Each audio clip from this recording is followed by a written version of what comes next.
What's up, everybody? Gary Franchi here. It's the Raw Feed. Before we get started, we have something very important. Tonight's Raw Feed is dedicated to our fellow patriot, Laura Ray Yates. To Laura's family, on behalf of myself, my family, the entire Next News Network, we mourn alongside you in this immense loss. Please know that you are in our thoughts and our prayers during this difficult time. Here she is. Look at this MAGA warrior right there. Oh, man. Yes, we lost a patriot, but haven't gained one. Isn't that beautiful, man? You know, in moments of sorrow, we find solace in the words of Psalms 34:18. The Lord is close to the brokenhearted and saves those who are crushed in spirit.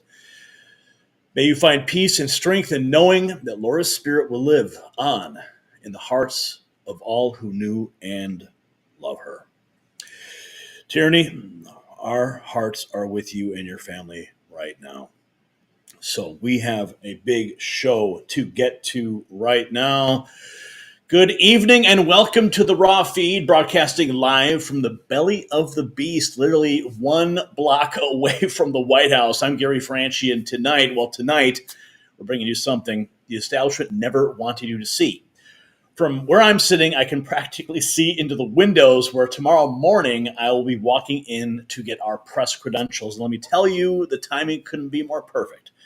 Because on this historic 24th day of Donald Trump's return to the White House, the deep state is in absolute panic mode, and we've got the receipts to prove it. But before we dive in, I want to talk directly to you, our viewers, streaming live across YouTube, Rumble, and X. You're the reason that we are able to bring you the truth that the mainstream media won't touch.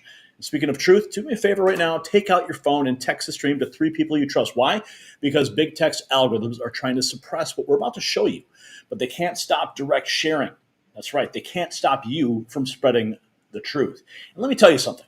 We're not just broadcasting to millions worldwide. We're creating a movement that the establishment fears because they can't control it. That's why we've launched our exclusive merch line at shop.nextnewsnetwork.com. When you wear our gear, you are not just wearing a shirt or a hat. You are declaring your independence from the mainstream media's lies. Now, for our loyal supporters sending super chats and Rumble rants, we see you. And more importantly, the world sees you. Between each segment tonight, we'll be featuring your messages on screen. Your voice matters. And through our new YouTube channel membership program, you can get even closer to the action. Yes, all of our members, they saw all of the videos I posted en route. What a mess it was today. Multiple delays, snowstorms, but we made it. But all the members saw it. Different membership levels mean different perks, including a special acknowledgement in the chat room and, of course, exclusive access to our team. But here's what you need to know about tonight's show. We're tracking 5 major developments that are sending shockwaves through this city. And trust me, from where we're sitting, we can feel the tremors. Like literally, I can look out the window right into the Treasury Department. Yes, the Doge officials, the Doge agents are working overtime. Well, first, though, President Trump, he has just secured unprecedented constitutional authority to freeze federal funding. The swamp is literally trembling. Second, Carolyn Leavitt is taking no prisoners as she exposes the left-wing judges and their lies about the Gulf of America. Third, the Doge task force is moving in. And what they're finding, well, let's just say some people in Washington will not be sleeping tonight. But I'll tell you, from this hotel room, I will be sleeping comfortably. Fourth, Tulsi Gabbard, she has been sworn in as the National Director of Intelligence, and the deep state's worst nightmare is now officially a reality. And fifth, from the Ukraine to the border, President Trump is cleaning house, and nobody is safe from this sweep. But here's the thing. We can't do this alone. The powers that be want to shut us down. They want to silence the truth, and that's why we need your support. Check the description below for ways to donate and keep this operation running. Every dollar helps us fight back against the mainstream media's propaganda machine. Remember, when you see something in our MAG Avengers merch line that speaks to you, don't wait. This is limited edition gear. Once it's gone, it's gone. And just like these stories we're about to break, you won't find them anywhere else. So stay with us. Keep those super chats coming. They get priority between segments. And if you haven't already texted stream to 3 people who need to see it, well, you need to do it now. The truth starts now, live from the heart of Washington, D.C., and let's welcome you to the show. What's up, Jeremy and Virginia and Sure You and Bobby? We've got Julia We've got Louise, what's up? We've got Keel for Real RS, Mary McLevin. We've got Janice in Browning, Girl, Patty Faye, JAS, Deep Sea, 190-300. We've got Jeff Mokel, Sure You, Brand 47, Alice, Running Bear, Vitof. We've got Maria. We've got Patty, Morris Days, and Bradley, Velvet and Lace 60. Steve Stumbaugh is in the house. Just so you guys know, I'm just getting my bearings here. This is a completely new setup. I'm so, I get comfortable in my studio. And it's very easy to just jump right into it, get right at it. But right now, I'm like, I got all this new gear in front of me, and I'm just trying to get my bearings. And, you guys are helping me. And I appreciate it. We got Sun Chaser Man, Mart Mack, Angela Murray. We've got Lenny Vader. We got Barry, Mart, Angela Murray in Western North Carolina. I hope you guys are doing okay now that Trump's in power. Okay, we've got Jeremy and TK's Custom Super Mods. Oh, my MCMC, Corey Farrington, Lisa H. Bradley, Susan Puddin-Tane. And Running Bear needs a bottle of Ouzo mix with coffee. Interesting. Angie, have you ever heard that? Ouzo and coffee? Well, maybe that's a thing. I don't know. We've got some news to get to tonight. It's been a wild day, just to say the least. Just getting out here, getting everything set up. And I think we should just start the show. What do you say? Huh? Where are we at? This is POTUS Day 24. Let's rock and roll, baby. Oh. Wait a second. Hang on. What's up, Mike's son and Dave and Carmen and Joyce, Benny B 2012. Just trying to get, okay, here we go. Gotta get this is all new stuff, so just bear with me, folks. We got Aries Vixen, Michael Pollock, Pamela Lawrence, Angie. Tough days call for a little Ouzo in the coffee. I love it. Oh, I love it. Yeah. Bring me some of that bourbon, would you, honey? Okay. Evil wins when good people do nothing. That's right, Mark. Anthony Newman's here. Tim Sharp, Chad, and Susan. Okay, you guys ready? Let's go. What you're about to see isn't just another political victory. It's a complete restructuring of power in Washington. A federal judge has just handed President Trump unprecedented authority to freeze federal funding without district court approval. Now, why would this make the establishment panic? Well, simple. For decades, they've used the courts as a weapon to maintain their grip on your tax dollars, but tonight that all changes. We've obtained exclusive details about how this ruling is already sending shockwaves through the bureaucracy. The evidence we're about to show you, well, let's just say some people in D.C. might want to start updating their resumes. And as we step into 2025, one thing is clear, de-dollarization is not stopping. It's accelerating. China and other BRICS nations are scared of President Trump, and it's making them even more determined to reduce their dependence on the United States dollar and establish themselves as global economic superpowers. Their secret weapon, gold. In fact, China resumed buying gold. And you know what's even more telling? They underreported their buys. Doesn't it make you wonder why? Visit nextnewsgold.com and learn more. And with a qualified account, receive 10 1-ounce silver American Eagle coins at nextnewsgold.com. Or you can call that number on the screen, 877-646-5347.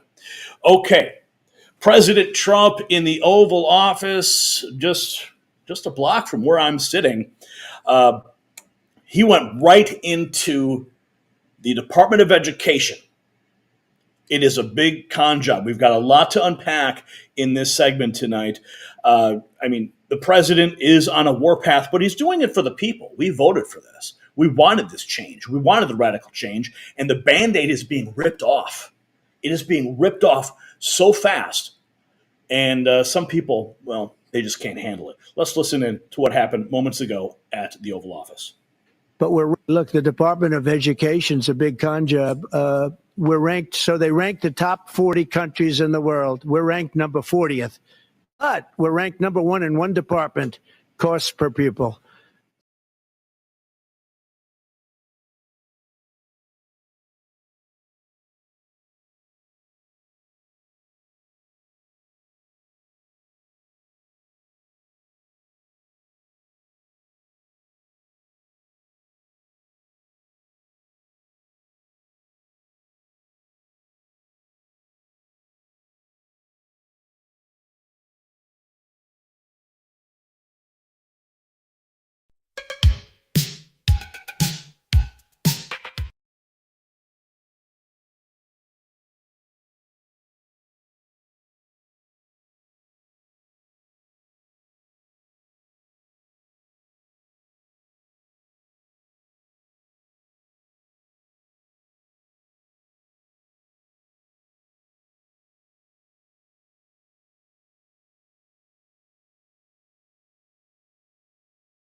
That's the one.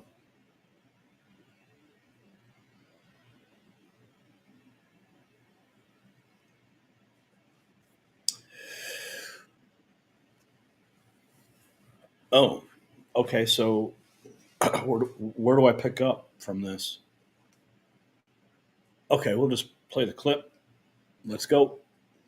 Look, the Department of Education's a big con job. We're ranked, so they rank the top 40 countries in the world. We're ranked number 40th, but we're ranked number one in one department, costs per pupil. So we spend more per pupil than any other country in the world, but we're ranked number 40. We've been between 38 and 40. The last time I looked, it was 38. And then I looked 2 days ago, it came out the new list. It came out at number 40. So we're ranked 40. Norway, Denmark, Sweden, I hate to say it, China, as big as it is, it's ranked in the top 5. And that's a primary competitor. We're ranked number 40. So if we're ranked number 40, that means something's really wrong, right? And I say send it back to Iowa, to Idaho, to Colorado. Send it back to places that, and there are a lot of Indiana. You have a great new governor. You have a great senator that Jim Banks just got elected. You got great people. I'll tell you what, Indiana is going to be fantastic. We probably have 35, maybe 37 states that will do as well as Denmark, Norway, Finland, Sweden. They'll be just as good. Then you have the ones that we all know about. It'll be the same story. But you know what? Even they will be good. Because you look at New York, you give it to Westchester County, you give it to Long Island, you give it to Nassau County, you give it to Suffolk County. Same thing you go out to, and you give it to upstate New York. So you'd have 4 or 5 sections. You give it to Manhattan. Manhattan's a little bit tougher for some reason. I don't know why it would be tougher, but it is. You give to California, and you go to various areas outside of Los Angeles, and you might have 6 or 7 different subgroups. But generally, like if you go to Iowa, you give it to Iowa. You don't have subgroups, you have Iowa. And other places that do a good job. If they do a good job, they're going to do a great job in education. Look, the Department of Education's a big con job. It's a big con job. President Trump is not messing around. He wants to give the money to the states directly and bypass the Department of Education altogether. I mean, what does the Department of Education even do? What is its function, right? It just serves the unions. Here's more. So we spend it, yeah. How soon do you want the Department of Education to be closed? Oh, I'd like it to be closed immediately. Look, the Department of Education's a big con job. We're ranked, so they rank the top 40 countries in the world. We're ranked number 40th, but we're ranked number. He wants it closed immediately. And then he's got this. President Trump, you get nothing.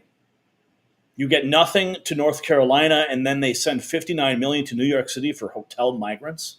Going to North Carolina because there's a massive fraud that's taken place. And then you have judges that are activists, and they sit there and they say, oh, as an example, $59 million going to a little small group in New York City. You get nothing going to North Carolina to help nothing. They say, we don't have any money because they've given it away on the border. But you have nothing. What they did to North Carolina is a shame. And then they sent $59 million to New York City for a hotel for a little bit of nothing. What they've done, a hotel that was not luxury, that's getting luxury rates for migrants, where they're making a fortune, and we catch them.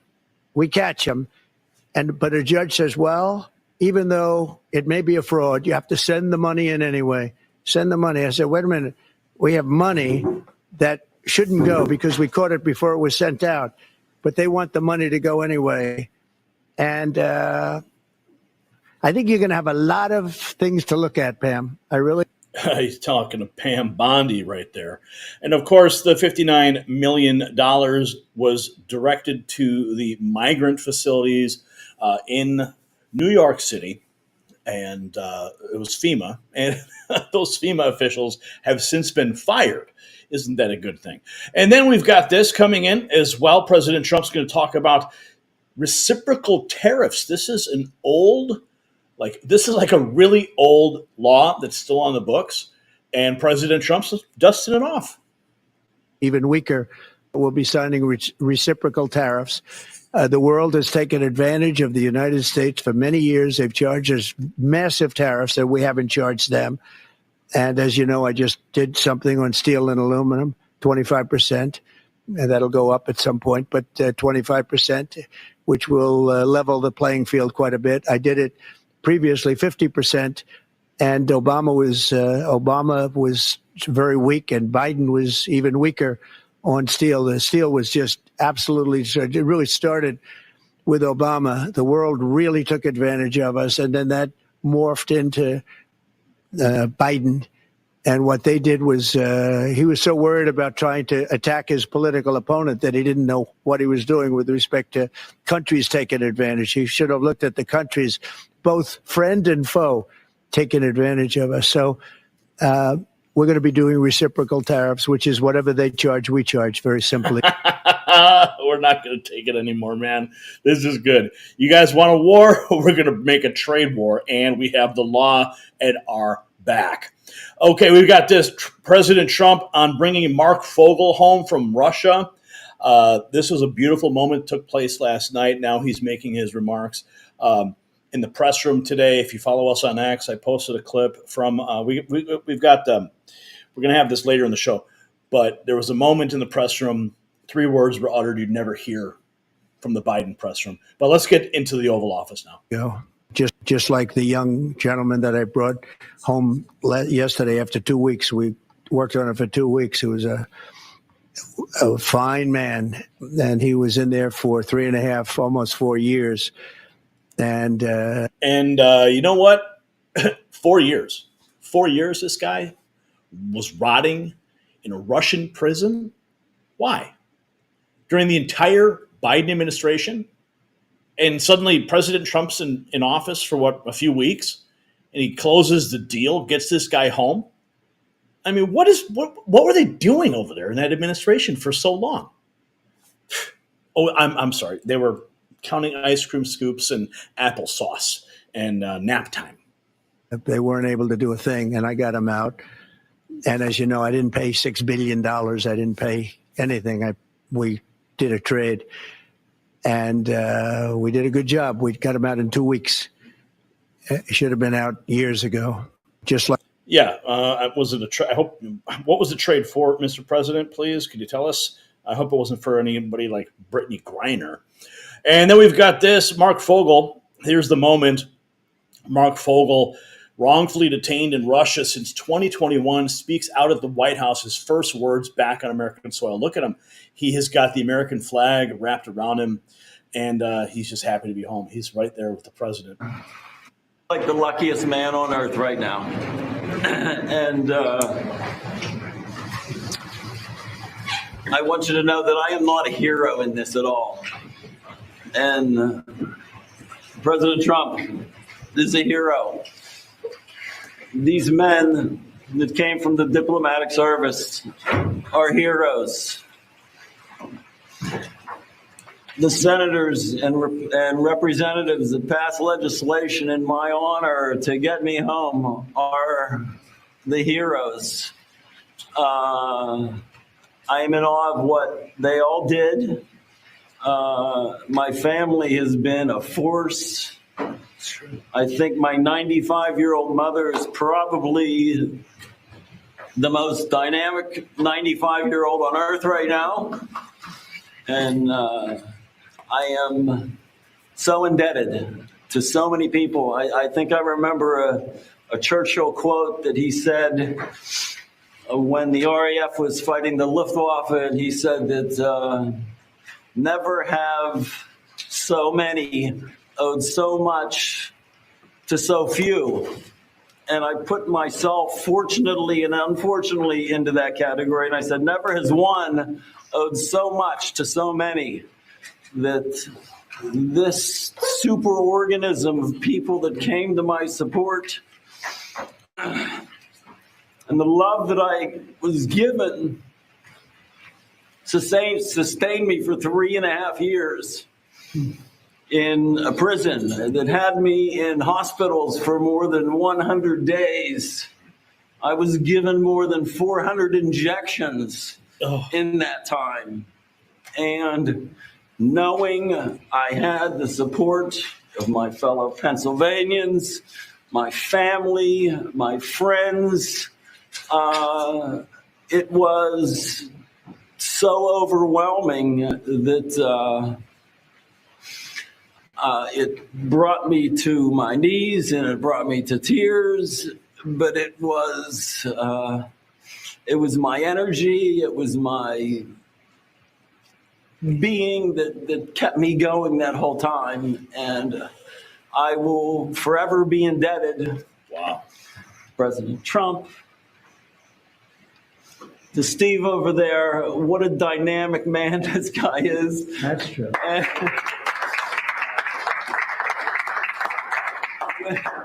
when I met him, the energy, the can-do attitude just exudes from his body. And when he smiled at me and introduced me and I got the feel for what has happened, it's not just me, it's everybody. And Secretary Rubio, who met my son a while back, I'm a middle-class school teacher who's now in a dream world. He is in a dream world, and so are we as we just continue to rack up the wins. And speaking of wins here is J.D. Vance just 6 hours ago, and the second family visiting the Notre Dame Cathedral in Paris. Quite a beautiful place. I've never been there, but here we have the second family. Of course, J.D. Vance was in Europe for the AI summit, which we're going to continue to track. We also have President Donald Trump. What? Okay, we talked about this the other day, but now it's finally happened. President Donald J. Trump has been unanimously elected chairman of the Kennedy Center Board of Trustees. Unanimously elected. President Donald, this was a post on Truth Social. President Trump was just unanimously elected chairman of the board of the prestigious Kennedy Center in Washington, D.C. The president stated it's a great honor to be the chairman of the Kennedy Center, especially with this amazing board of trustees. We will make Kennedy Center a very special and exciting place. Yeah, it's not going to be run by a bunch of lunatics anymore. Natalie Winters here talking about the NGOs. Yeah, the ones that are screaming right now because USAID basically just got shut down. Well, she says they're a conduit for treason. Bureaucrats aren't all civil servants. They're deep state embeds. Now we're seeing how judges are not defenders of the Constitution. They're radical activists and legal hatchet men for the political class. This was on Real America's Voice. Let's listen. You don't have to answer to more conceptually goes back to this idea, right? That the NGOs that we're bankrolling, they're not actually NGOs. They're traitors and they're organizations that are being used to destroy this country. Bureaucrats are not bureaucrats. They're embeds. Schools are not schools, right? They're indoctrination grounds. And in the same way, I think the brilliance of President Trump is he can sort of unmask and reveal the radicalism and politicization of every aspect of American society, though I guess it's not really politicization. It's just the embedding of the deep state and the idea that these courts, whether it's the kind of impeachment witnesses, that they don't have to answer to President Trump. And just because they don't like his approach to politics, therefore they are justified to engage in sort of outside the system change, which I think if you get to the core of what Norm Eisen is talking about, the idea of these color revolutions, it to its core is a movement that fundamentally rejects election results. And in the same way, all of these judges, right, are essentially doing that because they just don't like the policies of President Trump. And yeah, what he said in those clips are absolutely radical. And it's not just supposed to be a gotcha moment, but it just shows you that judges like him are using their courts, their power, and their influence, not to reflect anything constitutional, but to take out their woefully misguided, truly radical ideologies on this country. And after the break, if we still have time, we can get into who's exactly doing the court shopping, the groups that are behind this, because as you can probably imagine, it all goes back to the lawfare that we've seen over the last 4 years, too. It's all connected. There's no question about it. radical activist judges working in the background to try to shut down President Trump, but he keeps winning. That's right. The President Trump cat turd writes, the wins keep coming. Trump has secured the release of an American held in Belarus. Bring them all home. CNN even forced to report the good news. States envoy. More breaking news into CNN right now. The White House is announcing the release of another detained American. I want to go now to Kara McDonald, the ambassador to Lithuania, who is with Chris Smith, the Deputy Assistant Secretary of State for Eastern European Affairs. And we're also joined by Adam Bowler, the United States envoy for hostages. Okay, thank you for that, CNN. We can only stomach so much from you guys, but we love watching you report all of Trump's wins. Democrats are big mad. Mags is reporting that, quote tweeting Charlie Kirk, breaking a federal judge has ruled that President Trump does, in fact, have constitutional authority to freeze or limit certain federal funding. This means that the Trump White House can withhold funding without the district court's prior approval. And disperse the monies that. So clarifying that the government can limit access to federal funds on the basis of the applicable authorizing statutes, regulations, and terms. Essentially, yes, the government can do so in complying with regulations, and then that the previous order does not bar both the president and much of the federal government from exercising their own lawful authorities to withhold funding without the prior approval of the district court, meaning, again, they can disperse the monies that they were allocated within the law, within the confines of the law, and that the government does not have to seek pre-clearance from the courts on terminating funding as long as they have the authority to do it as governed by the applicable statutory, regulatory, or grant terms. So essentially, the court is confirming what the Trump administration has maintained and what common sense can project, which is that within the confines of regulatory and normal authority, of course, you can do what you want with your own money, and you don't need a court's approval to do so. Yep, that's right. President Trump racking up the wins. We have even more to get to tonight as we sit just a block away from the White House. This guy apparently gets it. Here's Carly Bonet. For Trump, he is looking for fair trade. Fair trade, not free trade. Fair trade, in his mind, and he said it many times, is if American market is open, then he expects other countries to open their market. China's market has to be open for American products. This is the crucial thing for him. Now, President Trump is opening up the world. And now we have MSNBC's Lawrence O'Donnell says Elon Musk humiliated Trump in the Oval Office. Remember that report from yesterday? Elon Musk just going right into the Oval Office and laying it all out for the American people in just layman's terms so we can all understand it, exactly what's happening behind closed doors, behind the curtain, okay? And, I mean, they're big mad over there at MSNBC. They want to attack the messenger, but they never talk about the actual message. And this is Simon Ateba who posted this, that Lawrence O'Donnell says Elon Musk humiliated Trump in the Oval Office, calling it the most powerless image of a U.S. president ever. You guys can cry all you want, okay? But the American people voted for this. Watch this.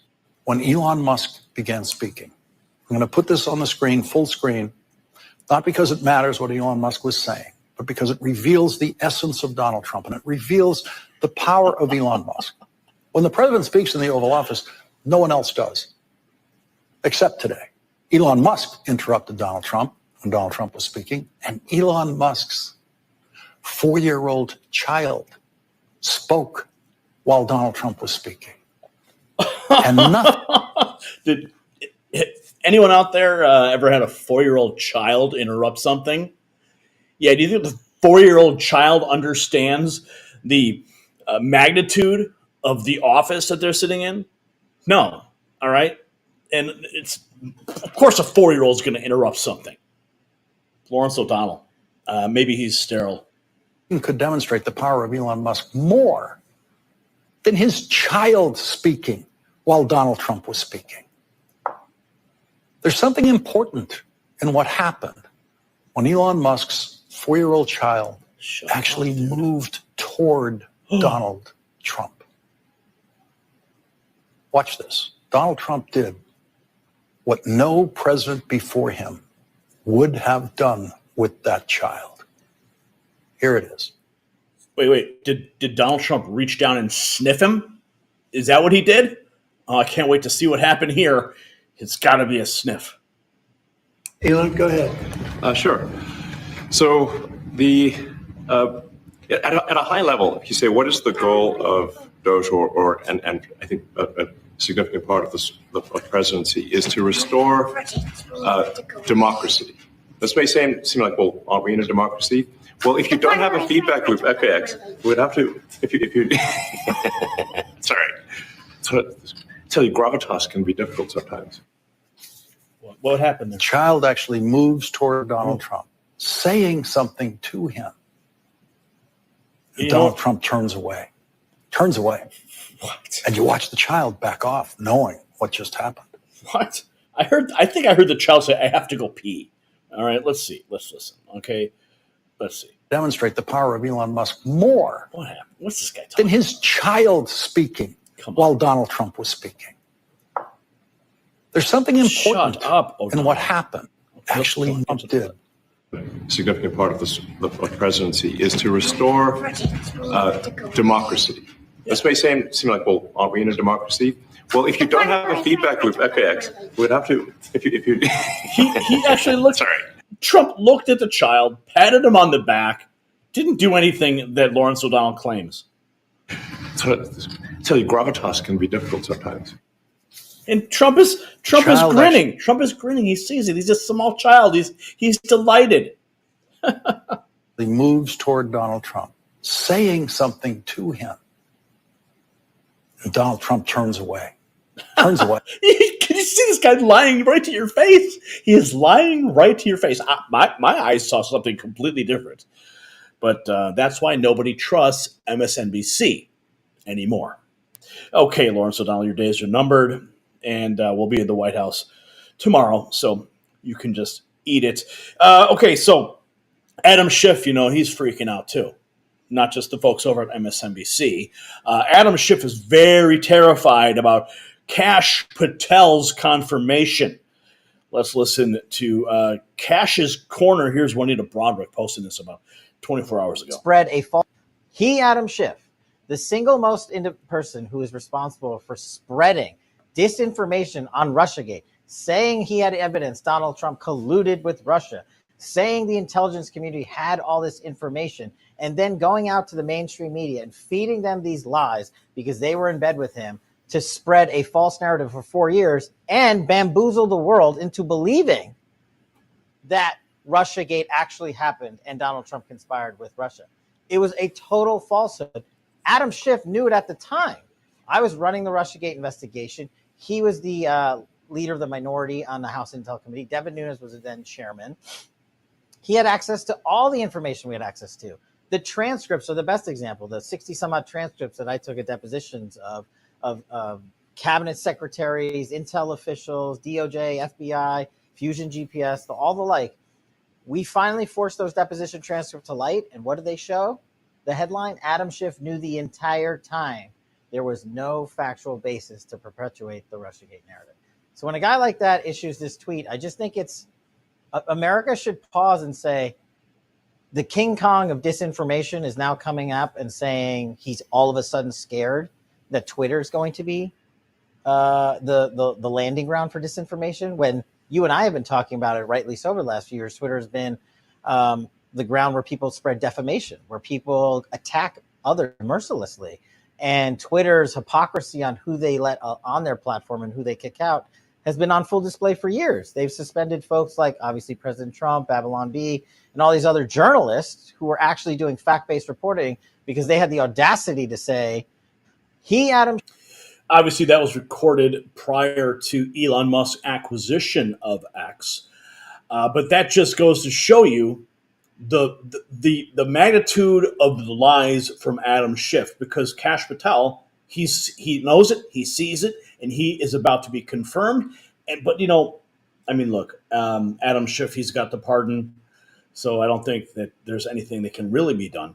Let's take a look back at this. This is another angle of when Mark Fogle entered into the White House with President Trump after being freed. Beautiful moment here. And then we have this Insurrection Barbie posting this 24 hours ago. This is true. It's an illness, and I hope they get better soon. What's this about? Hypnosis? Women. He's against freedom for women. If you hate President Trump, everything he does, you are going to filter for why it's evil at your own cost. No matter how much information, he hates all women. Half of his cabinet is women. He's against freedom for women. How the fuck is this first appointment was a woman, right? So then it's funny to explain that. Well, she's not really a woman. She doesn't really value. To make it make sense, you have to continue to spin this story of what you think what women are, which is fascinating. So going back to the question, I just stay curious. If that's true, then why this? And if there's a lot of derangement, they'll have a story. It'll probably sound batshit crazy to somebody who's conscious and logical, but they'll have a story of why it makes sense. Because how we see something is more important to us than truth. Haha, love it, man. That was beautiful. Yeah, President Trump just blazing a trail, breaking every single narrative, every moment. But we do have this. This happened just 10 hours ago. Oh, rapid response 47 posting. In addition to being corrupt, the swamp is also incredibly cringe.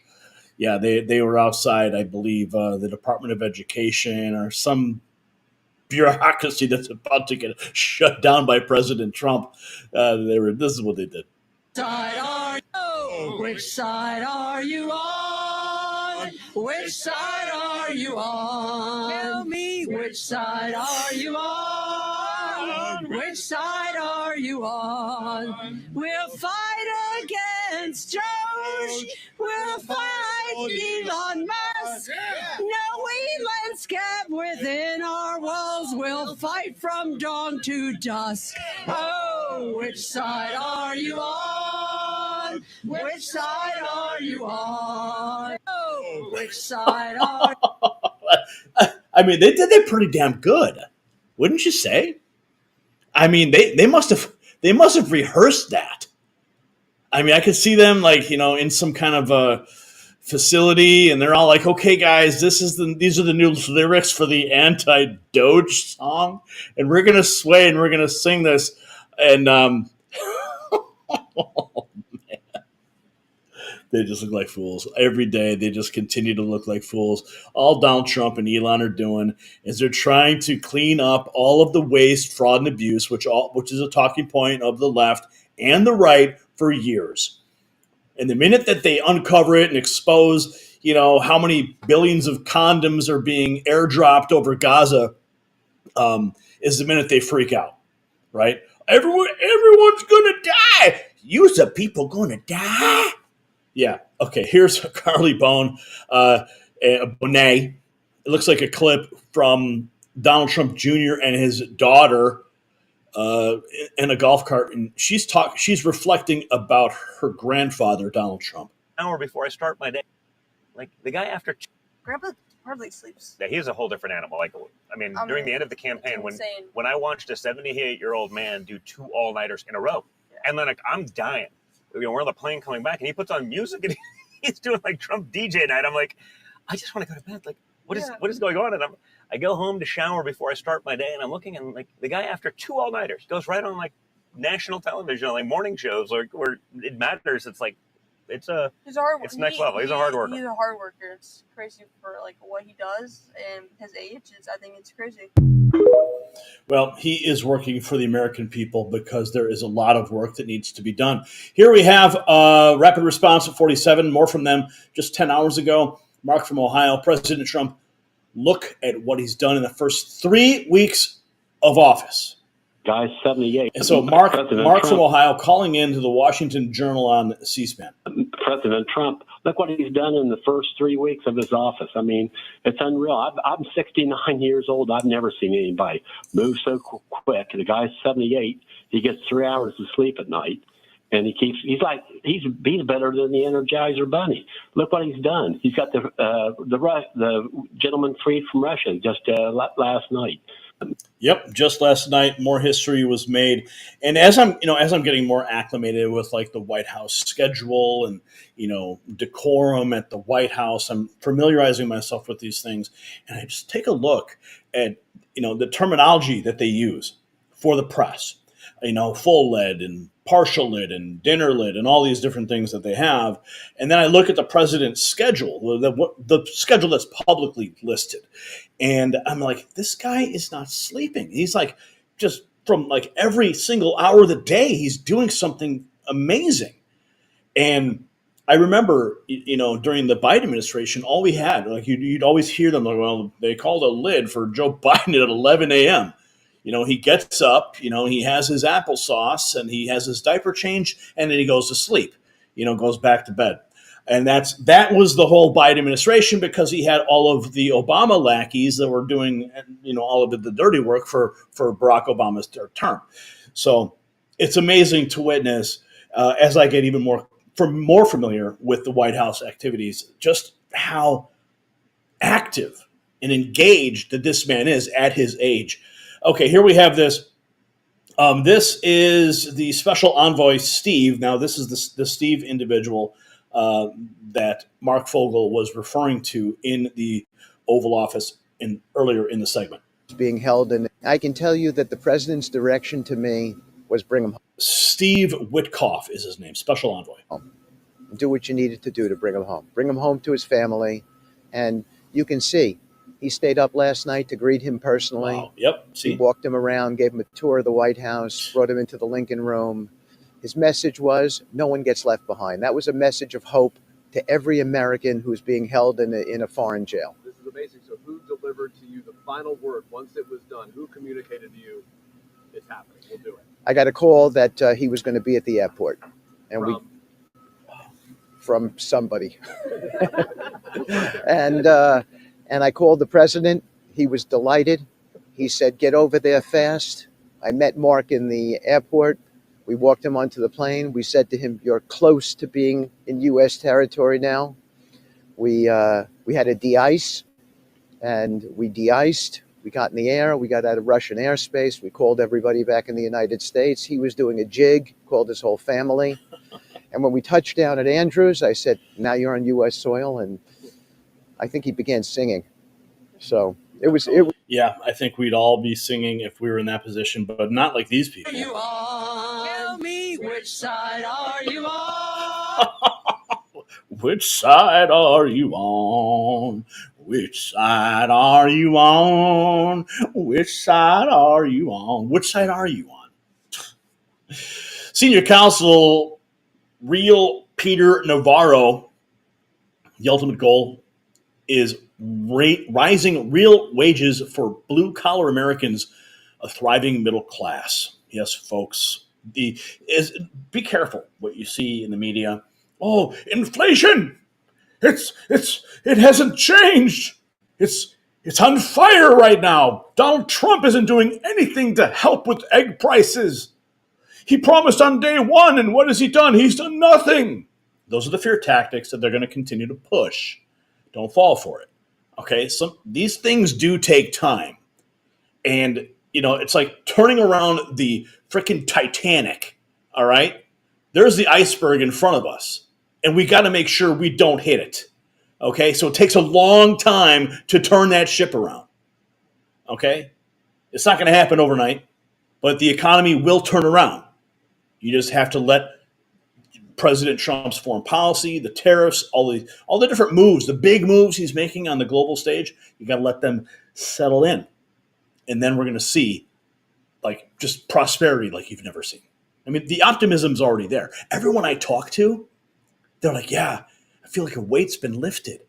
The world seems so much more optimistic right now. So don't believe the lies. That's why we're here. We're here to help you navigate through this maze of deception. And I really feel sad for all these people who fall for these lies. All you can do is pray for them. Sometimes I do get angry. My flesh takes over and I get angry. I get frustrated. But I have to remember that these people are simply humans that have been deceived. And we just have to work with love and compassion and to help educate them as much as I love to anyway, here we go. Is rising real wages for blue collar Americans, a thriving middle class. We have a strong defense industrial base and manufacturing base for our economic security and our national security. And when we are in times of crisis, Mike, we aren't dangerously vulnerable to foreign nations for medicines or metals or anything in between. And $1 trillion trade deficit, this is a big thing with President Donald John Trump. We run $1 trillion trade deficit every year, as Warren Buffett, of all folks, has pointed out correctly.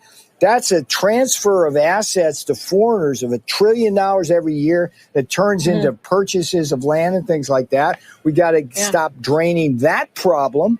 And so the end state is a much more robust and secure American economy, and I think a better world, because these imbalances aren't good for anybody.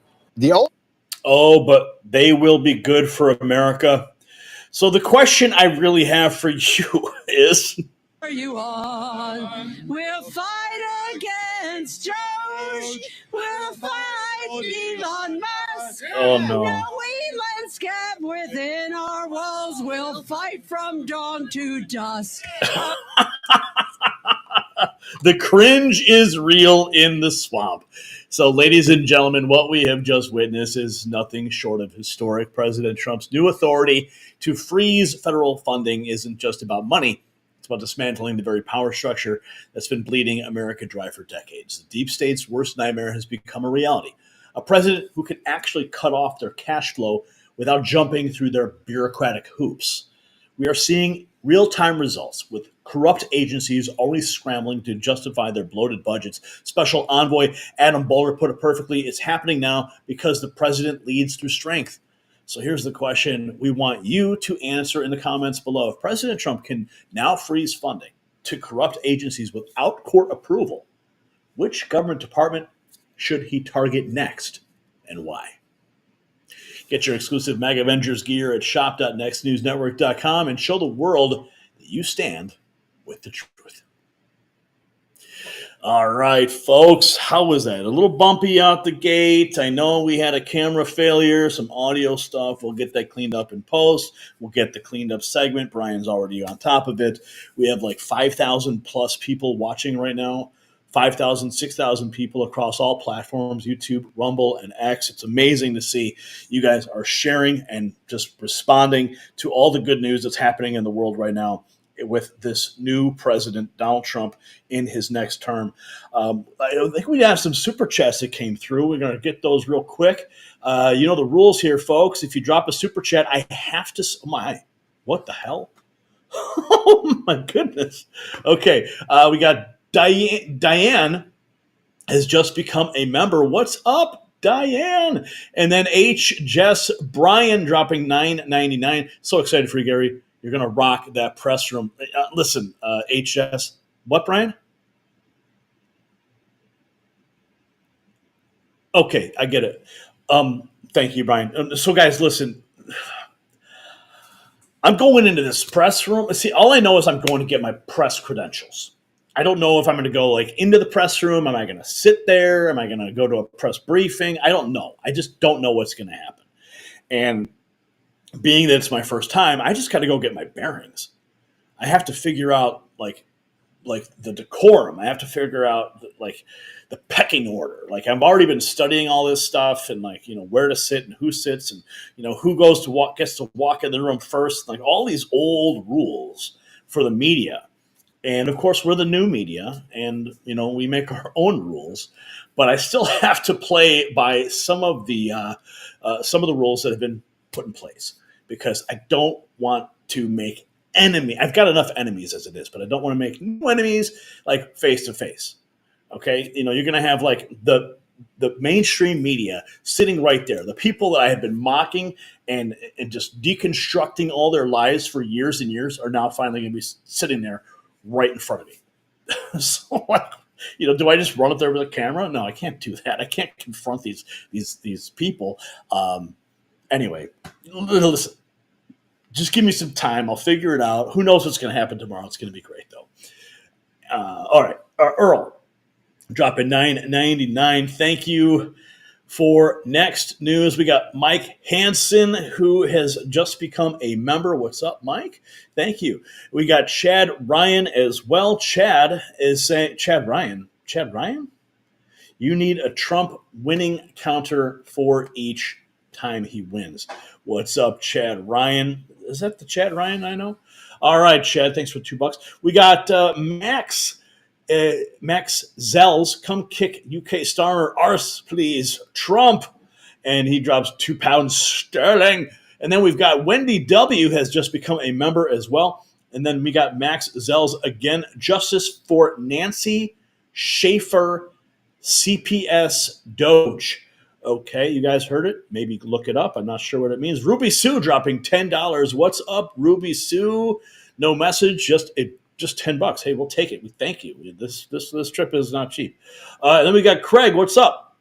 White House tour from Trump. Best thing ever. I would love to see that. I would love to have a White House tour. And then we got Party Code Band moonshine tasting. Where's the moonshine tasting? Tell me where it is. I'll be there. And we got Alice Cersei, who is dropping $9.99. Imagine Washingtonians singing that on the Delaware. Which side are you on? Which side are you on? Which side are you on? I mean, how ridiculous do they sound? And then we got H. Jess Bryan dropping $9.99 moments ago. We all have so much faith in you. You fought too long and hard up till now. Pueblo, Colorado. Pray for you. Thank you. Thank you sincerely. Okay. We've got a lot more news to get to. And Brian, are we good to rock in our next segment here? Okay. We have more from the press room. Let's get into it. Tonight we are bringing you something the mainstream media is desperately trying to suppress. Caroline Leavitt, the fearless voice of the Trump administration, just went nuclear on both left-wing judges and the Associated Press over their blatant distortion of reality. Well, the issue apparently is the Gulf of America. Now you might be thinking, why does this matter? But what we've uncovered goes far beyond geography. This is about a coordinated effort by activist judges and the legacy media to undermine not just President Trump, but reality itself. The evidence we're about to show you exposes just how deep this deception goes. Now, are you ready to transform your skin and unlock a youthful glow? Well, a cutting-edge 2024 study has shown that collagen can have dramatically positive effects on skin health, and women who take a daily collagen drink report noticeably fewer wrinkles, firmer skin, and better hydration. But don't settle for just any collagen. Make sure it's one that's backed by real science. That's why I use this amazing multi-collagen formula. Visit healthwithgary.com now and get an incredible 51% off during our holiday promotion. That's healthwithgary.com. Your skin will thank you. Yeah, the holiday, of course, is Trump's inauguration. Yeah, we're going to be celebrating that for decades. Okay, so much to unpack in this segment. The White House press briefing room, where I will soon be, was hot today. And we have Caroline Leavitt just going off on the press. Let's listen. Thank you, Caroline. Does Elon Musk have power of the presidency? Absolutely not. Right. That's a ridiculous question. I asked that question because, the Democrats have been hurling insults at Elon Musk, hurling attacks, calling him President Musk. Most recently, Jamie Raskin, the congressman, took it a step further, calling for Musk's impeachment, saying that he somehow usurped the power of the presidency. What's your response? It's utterly ridiculous. Elon Musk addressed this in the Oval Office yesterday. The president addressed it as well. Elon Musk is serving at the pleasure of the president, just like everybody else on this team. He takes directives directly from the president of the United States. And I think some of the comments that you referred to are nothing more than a failed attempt from the media and from Democrats to try to sow division in this White House. We saw them do it in the first term. We're not going to let them do it in the second term. This is a unified team who is working at the pleasure of the president. president to do what's right for the American people. Thank you, Caroline. Oh, yeah, let's go, baby. Oh, remember that? Remember this? Sarah Rose posting this from DEI clown who couldn't answer one question to, I brought the receipts. Yeah, there's KJP in full clown regalia and our new beloved press secretary bringing the receipts. Remember when KJP, she'd have to go through her notes. Oh, I got to go through my notes, no answers. We'll get back to you. And then you had circle back Saki. Remember her? Raggedy Ann? Yeah, I'm going to circle back for you. I'll get back to you on that.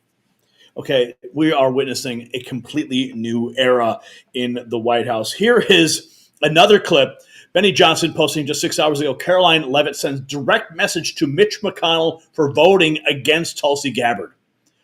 Yeah, Mitch McConnell, he was wheeled into Congress just the other day, dropped off with his wheelchair. You know, it's time for these people to have term limits and just resign, Mitch. Okay, just resign and let's get somebody in there who can actually do the job.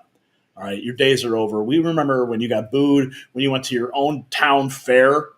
Okay, anyway, sorry.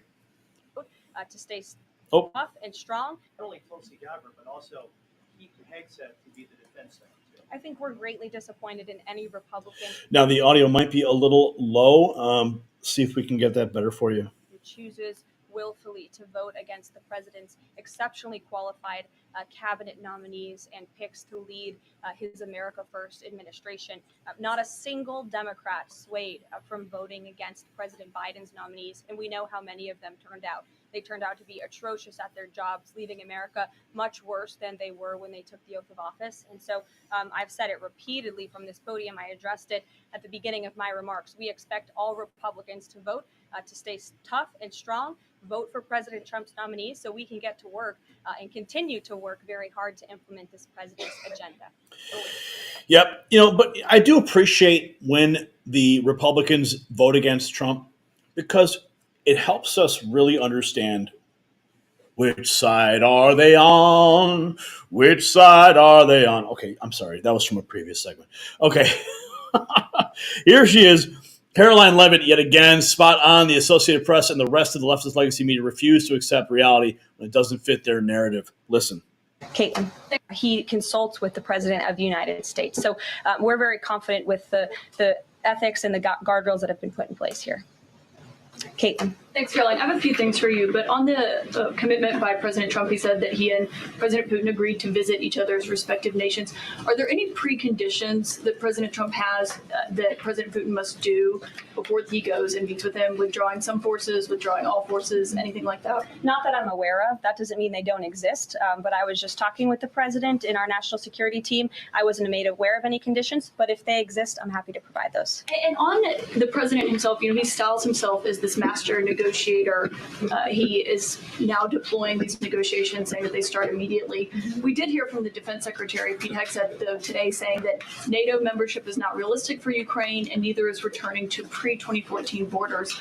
Aren't they giving away bargaining chips before these negotiations have even started? Again, I haven't talked to the president about Ukraine's NATO membership, and he appointed several individuals to negotiate on his behalf. He's directly involved in these negotiations as well. And I'm sure if you ask him that question in the near future, when you're able to, he'll give you an answer. I just don't want to get ahead of him on it. And final thing for you, which White House official made the decision to bar the AP reporter from the Oval Office and the diplomatic reception room last night? Well, first of all, let me just set the record straight.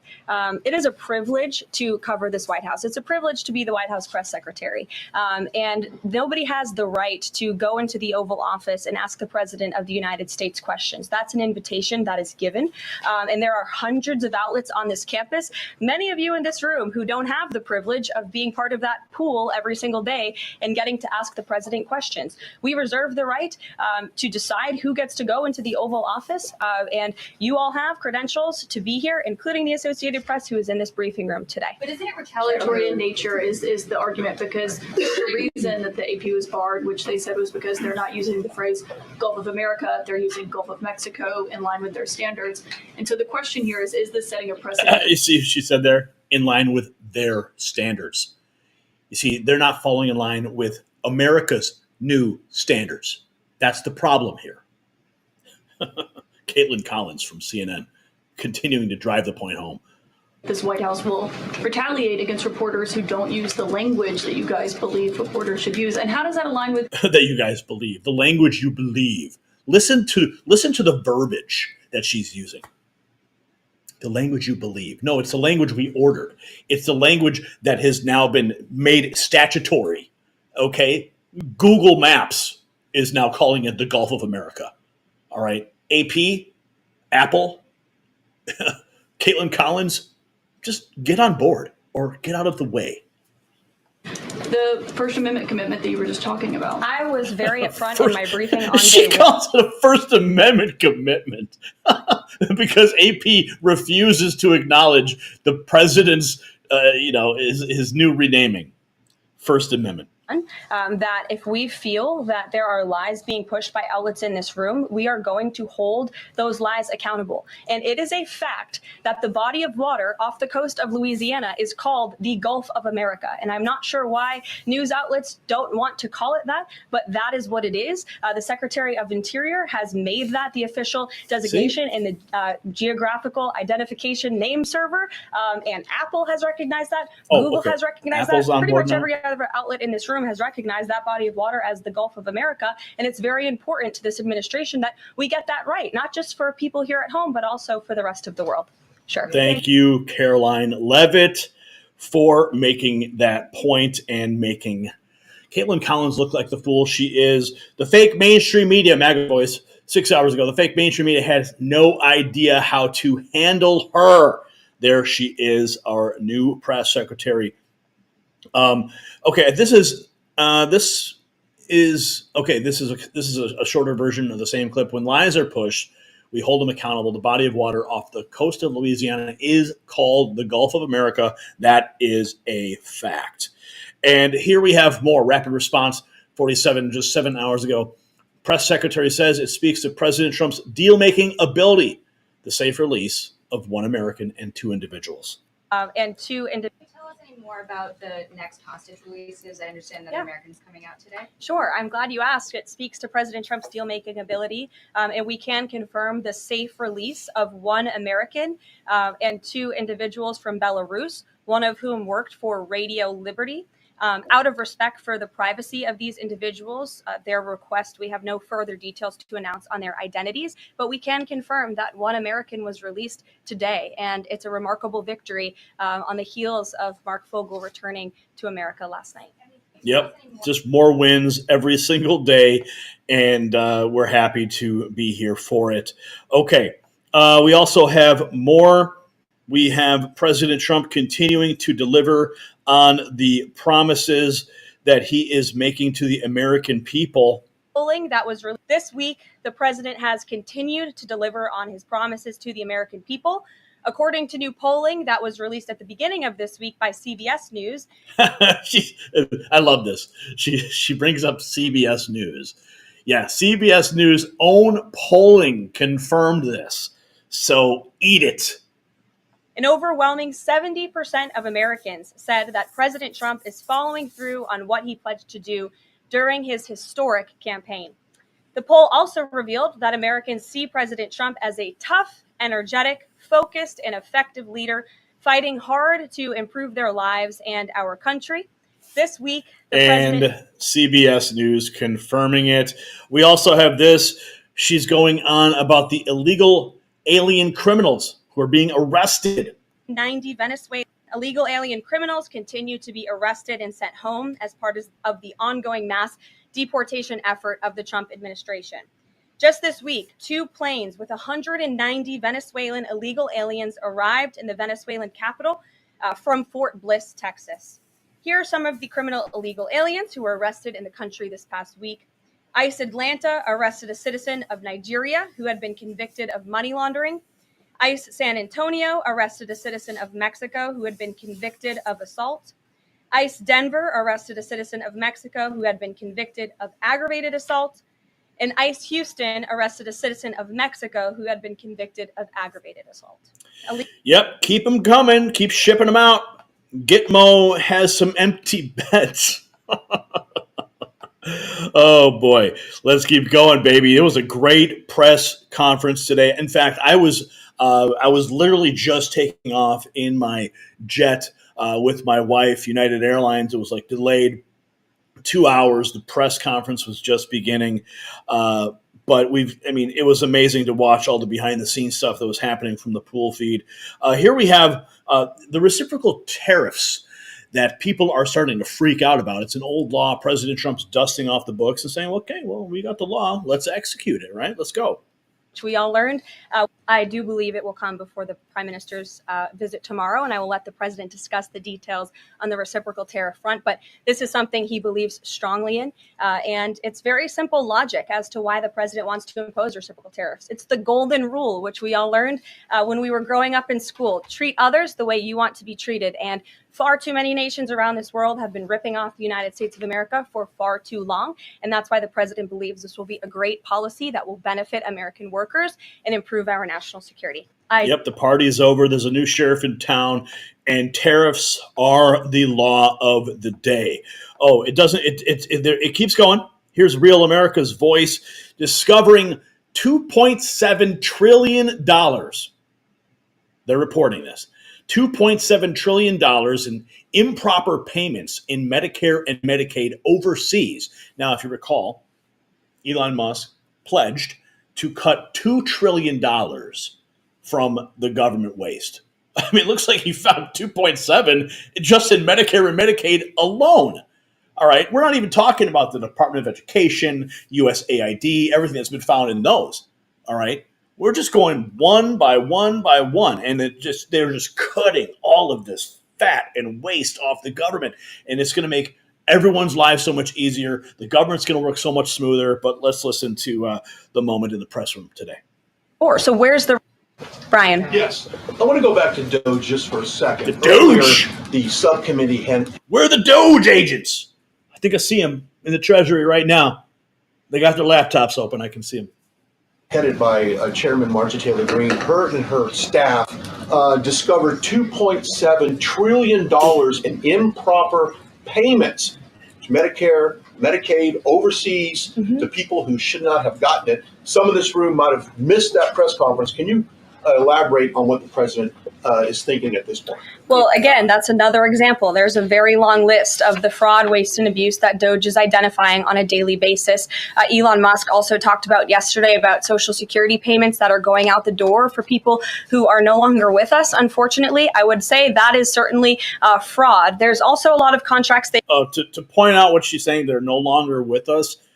Elon Musk yesterday in the Oval Office pointed out that people who are 150 years old are still getting Social Security payments. Who's cashing those checks and for how long? My goodness. Identified that, just as a hypothetical example, are $1 million, but only 500,000 went out the door. So where's the rest of that cash? And so that's the thing. Those are the things that Doge is working on every single day. And I would just remind everybody in this room, this is what President Trump campaigned on doing. He's delivering on a promise that 77 million people elected him to do. Brian. Yep, he is just always. I mean, again, I say this time and time again. This should really come as no surprise to any of these detractors, because President Trump, Elon Musk, every single freaking MAGA rally they would hold, they're like, we're going to cut $2 trillion and Doge is going to go in and find it all. And that's what our promise is to the American people. And now they're singing, outside the Department of Education, which side are you on? I mean, come on, really? Okay. This is when she goes scorched earth on the liberal judges, the radical leftist judges abusing their power to block Trump. Acting as judicial. But in fact, the real constitutional crisis is taking place within our judicial branch, where district court judges in liberal districts across the country are abusing their power to unilaterally block President Trump's basic executive authority. We believe these judges are acting as judicial activists rather than honest arbiters of the law. And they have issued at least 12 injunctions against this administration in the past 14 days, often without citing any evidence or grounds for their lawsuits. This is part of a larger concerted effort by Democrat activists and nothing more than the continuation of the weaponization of justice against President Trump. Quick news flash to these liberal judges who are supporting their obstructionist efforts. 77 million Americans voted to elect this president. And each injunction is an abuse of the rule of law and an attempt to thwart the will of the people. But the will of the people will not be thwarted. President Trump promised Mark's mother that when he returned to the White House, he would bring her son home. This is a moment, I actually, I want to go to the clip that I cut for my, on my profile. I literally cut this while I was in flight. And this is, these are the three words you would have heard uttered from the podium, that podium during the last administration. I want you to listen carefully. What are those words? Very worried. This event shows a good faith effort from Russia, and it's a sign, as I just said, that we are moving in the right direction to end this brutal war. Malphine Fogle, Mark's 95-year-old mother, was understandably very worried that she would never see her son again after his arrest in 2021. Mrs. Fogle was actually slated to join President Trump on stage at the July 13th Butler, Pennsylvania rally to speak out for Mark. And then the infamous assassination attempt against President Trump took place. But that day, before the rally, President Trump promised Mark's mother that when he returned to the White House, he would bring her son home. God saved President Trump's life on that day in Butler, Pennsylvania, and now Mark Fogle is back home safely with his family as a result. God is good. God is good. Could you ever imagine Karine Jean-Pierre saying God is good? No, they didn't have the courage. They didn't have it because they're just, deceivers operating inside the White House. But now we have a new sheriff in town, and President Trump is there, and God is being acknowledged once again in the White House. It's not a freak show, as we saw during the Biden administration. It is completely over. Looks like we have Chris Pavlovsky, the CEO of Rumble, walking into the White House briefing room and sat in the new media chair. That happened 7 hours ago. Congratulations, Chris Pavlovsky of Rumble. And here, it looks like he asked a question. Let's listen. Have Chris Pavlovsky, So here in our new media seat today, we have Chris Pavlovsky, an entrepreneur who has a strong passion for protecting freedom of speech. Chris started the video sharing platform Rumble in 2013 with a mission of protecting a free and open internet from censorship by big tech and governments around the globe. The platform has always been a place for independent creators to share their authentic opinions, and they have always included President Trump, in contrast to the way he was censored by other platforms in years past. Since its founding, Rumble has grown exponentially, recently marking 67 million monthly active users. It's a lot of users.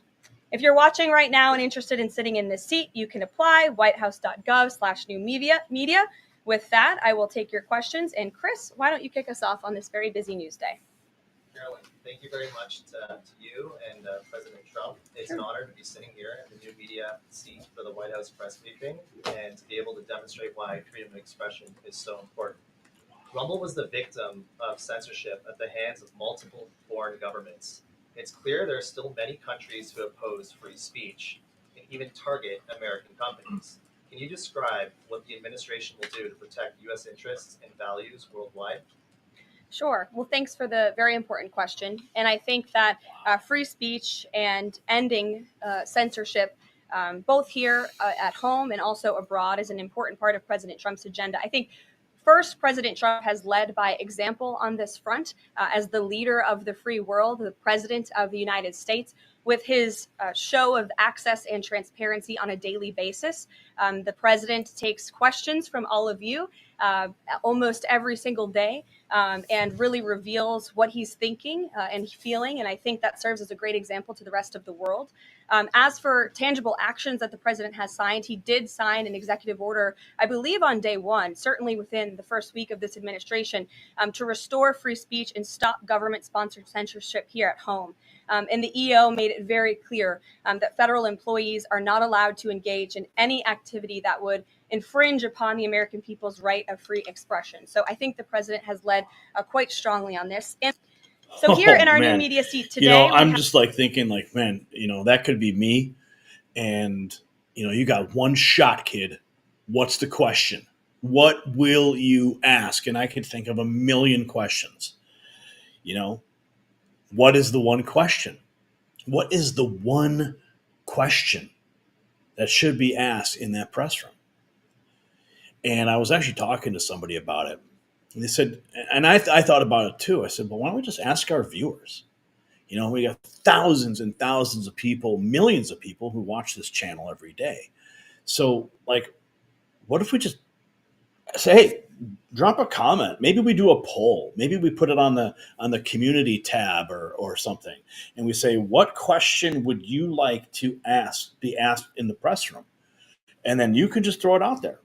And then when I'm in that press room, I'll just open up my book and I'll say, John from Ohio wants to know this. There's and think about, that John from Ohio, his voice is being lifted and brought right to the center of power. That's what this is all about, folks. Oh man, think about it. These are the days we're living in. No more clowning around, right? We have real people being represented in the White House. Let's see, we have this clip here from talking about many outlets in this room have been fear-mongering. That's the problem with the mainstream press, is they just fear-monger all day long. And that's why it's so important that press seat be given to people who are going to ask real questions that actually matter and not try to stoke fear and antagonize the administration. Let's listen. Their power to. Before I take questions, I would like to address an extremely dishonest narrative that we've seen emerging over the past few days.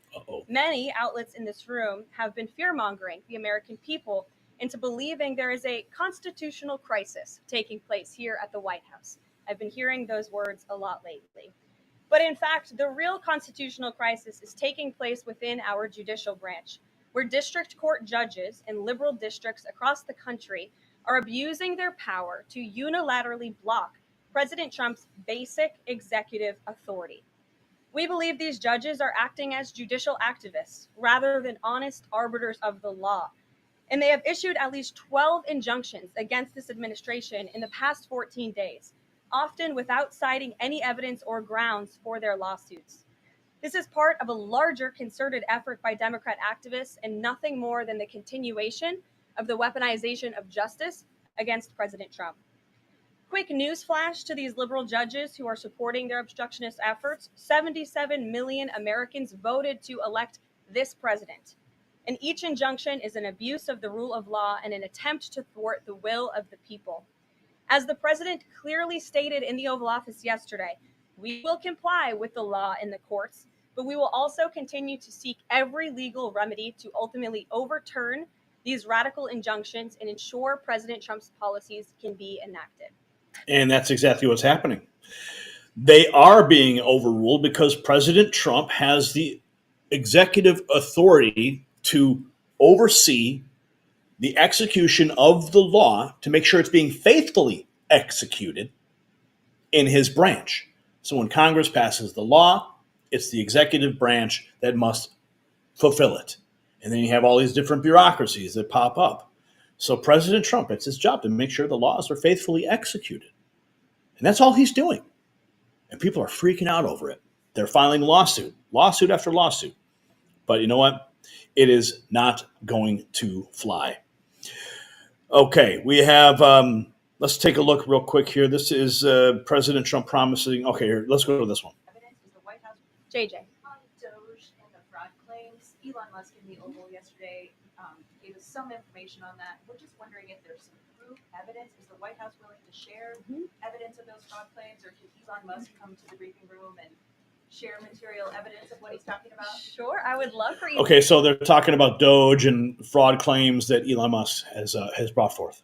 Elon Musk to come to the briefing room. That's why we had him go to the Oval Office yesterday, where I think he provided great answers. He was speaking in layman's terms, speaking common sense to all of you in the media, but also to Americans at home. But I would say especially to all of you in the media, because I think it's a real fallacy that there's this alleged lack of transparency when it comes to Doge. President Trump and Elon Musk have been incredibly transparent on what Doge is doing. There is an X account with the Doge handle. They are tweeting out what they are doing on a daily basis. They have a website where they are posting the receipts of the contracts that they are reviewing and the payments that they have stopped from going out the door. The secretaries of our departments have stopped from going out the door. And I would also say that before it was Elon Musk making our government efficient and accountable, it was some unnamed bureaucrat that none of you knew. Elon Musk is the richest man in the world. He's also now one of the most highly scrutinized men in the world alongside President Trump because of what he's doing and the access that he is allowing. So there's great transparency. As for the actual receipts, we are happy to provide them. And I actually brought some today because all of you know I love to bring the receipts. We have contracts upon contracts that we can send and provide this information to you. Let me be very clear. We are not trying to hide anything. We have been incredibly transparent and we will continue to be. These are screenshots of contracts that Doge found across our government. This is a DEI contract, $36,000 for U.S. citizenship and immigration services. That is against the president's policies and his America First agenda. This is a $3.4 million contract, a Council for Inclusive Innovation at the U.S. Patent and Trademark Office, Department of Commerce, another DEI contract that Doge identified. I can continue to go through these. Oh, I love this one, $57,000 for climate change in Sri Lanka. What is this doing to continue the interests of the American people? Absolutely nothing. These are the line items across the federal government that Doge is identifying daily. They're moving very fast. There's a lot of paper that we can show you, but we're happy to do it. This administration has been more than transparent about what Doge is doing. And here's one of their tweets that they posted about the mine. I believe this is in Pennsylvania, where the federal employee retirement system is being processed. Did anybody know this was even happening in our country before Elon Musk talked about it in the Oval Office yesterday? A lot of Americans didn't. So we are providing transparency and accessibility on a daily basis when it comes to Doge. And I also have a Doge daily report, if anybody would like it, on all of the things that they are identifying and finding. We're happy to provide this information to you. We're talking about it every single day. Jason. Oh, and you can bet that I'll be seeking out that report daily. Now, the implications of what we've seen are staggering. Caroline Leavitt didn't just correct the record. She exposed a systematic campaign of disinformation by the mainstream media and activist judges. When 70% of Americans confirm that President Trump is following through on his promises, what do these institutions do? They double down on their lies. They claim there's a constitutional crisis while ignoring the real crisis, their own credibility. And Leavitt's stand against these falsehoods isn't just about defending truth, it's about preserving our very ability to distinguish fact from fiction. So here's what I want you to answer in the comments. If the mainstream media can't even acknowledge basic facts about the Gulf of America, what other truths are they hiding from the American people? Rock your patriot pride with our exclusive Next News gear at shop.nextnewsnetwork.com. It's linked down below. All right, folks, you guys are rocking these super chats tonight. We're over $200. We're only into the second segment of the evening. And so I've got quite a few to get to. You know the rules. I got to read them. And this is your voice. This is your moment. And I want to make sure that your voice is heard as well. Okay, so we had Justice for Nancy Schaefer, CPS. Okay, we did that one. $10 from Ruby Sue. Craig dropping $5. We did the moonshine tasting one. Imagine Washingtonians. Okay, this one from We Have So Much Faith in You. Yes, thank you. I saw that one. Tom B dropping $5. Thank you, Tom B. From Tom B, 420. I wonder what he's doing right now. And we've got Queen Rick You need to take that hat off. Damn sexy without it. Love you, babe. Watch you all the time from the UK. Please save us after you're done on your side, Doge. All right, the hat's off. You want the hat off? Okay, there we go. Okay, damn sexy. They said, but I need to do that in a English accent. I'm not even going to try that. Queenick. Okay, fine. Take the hat off. Lori Maury saying, just dropping a $20 super sticker of a baby lemon jumping. Thank you. Live free or die, dropping $10. Good luck tomorrow, Gary. I'm so happy for you. I remember watching you in the dark days. Still give monthly. Thank you. So glad you made it through and survived the censorship. Yeah, so am I. We have here, this is from Earl. Gary, I hope you get your chance to ask President Trump a question in the mobile office. That would be amazing. Wouldn't that be something? I don't know what's going to happen. I guess they said there's a prime minister who's going to be at the White House tomorrow. I got to check the schedule and see what's going on. So it could be quite a circus tomorrow. I don't think we'll be able to stream live. I read some rules. You're not allowed to stream live from the grounds or something like that. So we'll have to wait and see how that plays out. Okay. We've got Max Zels dropping £2 Nancy, Georgia, U.S. deleted 2010 was exposing CPS. All right. Earl Lucky, again, 990. Gary, hope you get a chance to ask President Trump your question in the office. That would be amazing. I'm certainly hoping so. I don't know what's going to happen. Okay. Tony Kidwell, I know whose side I'm on. MAGA. All right.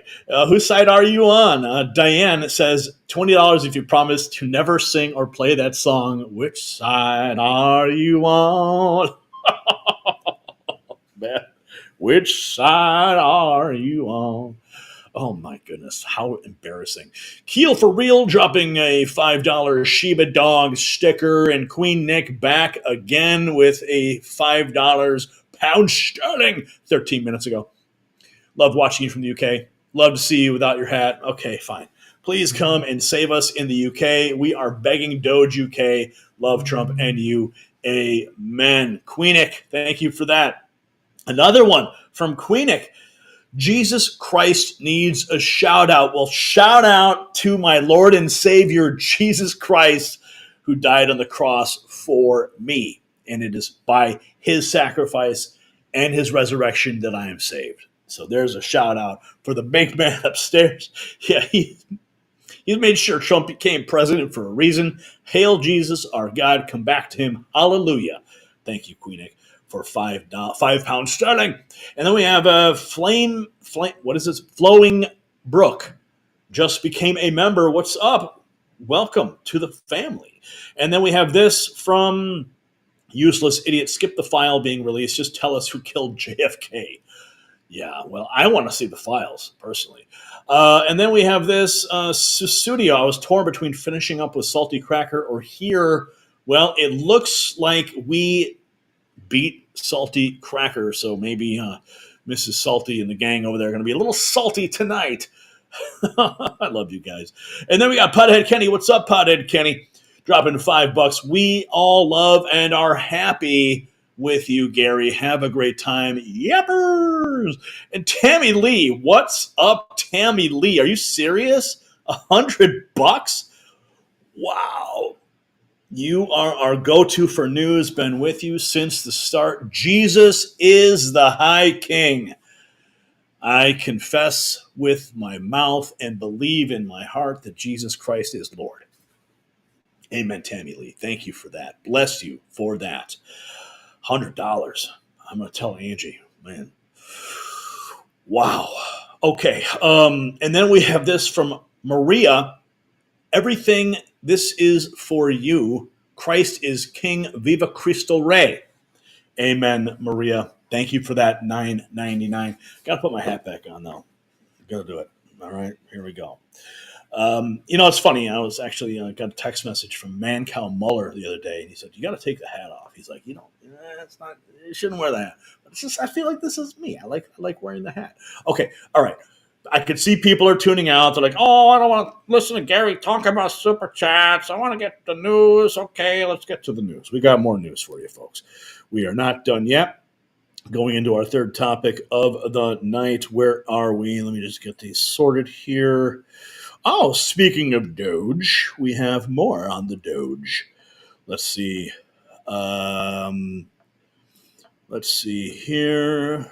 The Doge. So much Doge. There's so much Doge. I don't even know what to do with it all. Holy cow. Okay. Let's go.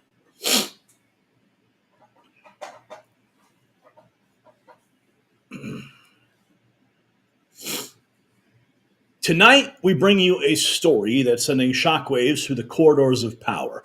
Elon Musk's Doge task force has just begun its first wave of government audits, and what they're uncovering, well, it's enough to make any tax-paying American's blood boil. We're talking about billions, no, actually trillions of dollars in wasteful spending, all hidden in plain sight.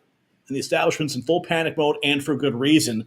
With just a small team of IT experts, Doge has already outperformed thousands of government bureaucrats who've been looking the other way for decades.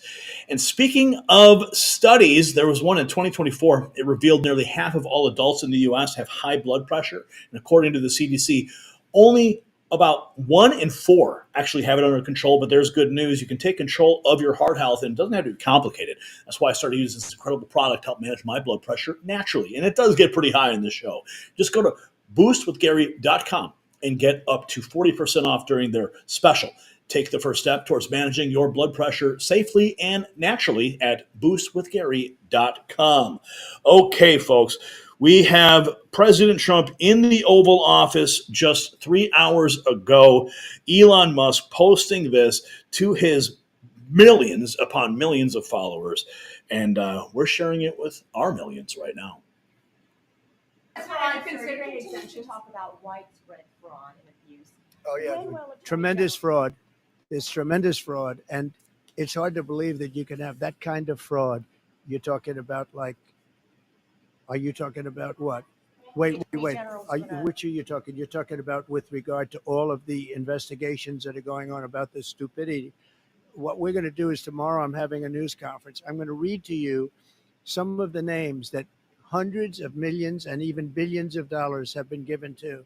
And if you tell me that we should be giving money to those things, those entities, I think you'll probably have to leave as a reporter because you're not very talented.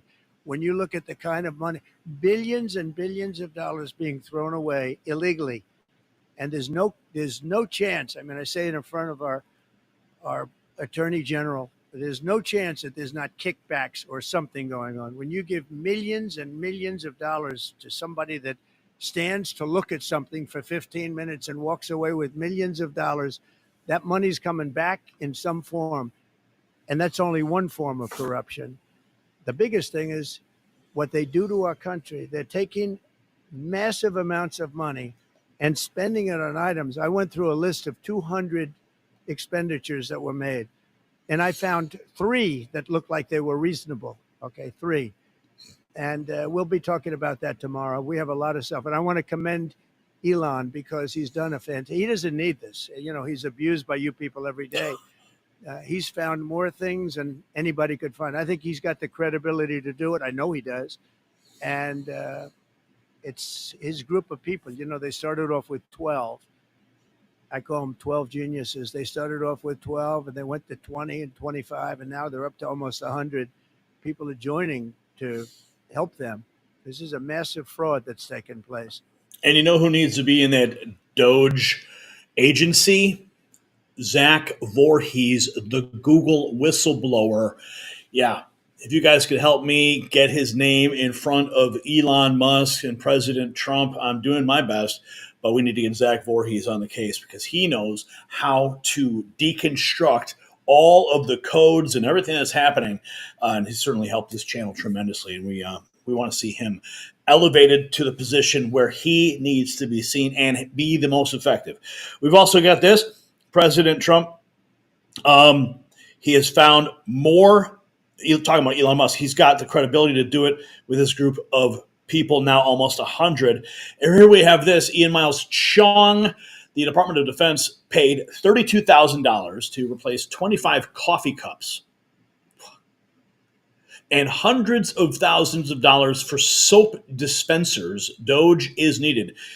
In October 2024, a 2-year audit by the Defense Department Inspector General found Boeing overcharged the Air Force by 8,000% for soap dispensers at the service branch. They paid $149,072 over market price for of a selected 46 spare parts that were scrutinized for the audit. The report found the Air Force overpaid about $1 million for 12 of them for its C-17 transport planes. That followed a 2018 congressional inquiry that revealed the Air Force was spending $1,300 for each reheatable coffee cup on its KC-10 aircraft, and then replacing them instead of repairing them when their handles broke. Senator Chuck Grassley of Iowa, he found the Air Force spent $32,000 in replacing 25 cups. $32,000 to replace a coffee cup. Think about that, okay? The party's over. I mean, our government's been getting fleeced, and you have been getting fleeced. You guys are paying all these taxes. I mean, we're in bad shape, and thankfully President Trump's team is on the case. Okay, we're not done yet. Elon Musk, 20 hours ago, posting this, it looks like an angry emoji. In 2022, they found the federal government accountability office found what? Is that trillion? Is that trillion? 247 trillion? Wait, yeah, that's trillion. How can that even be possible? 247. Am I reading that right, guys? That's $247 trillion in improper payments made across 82 programs. Holy cow.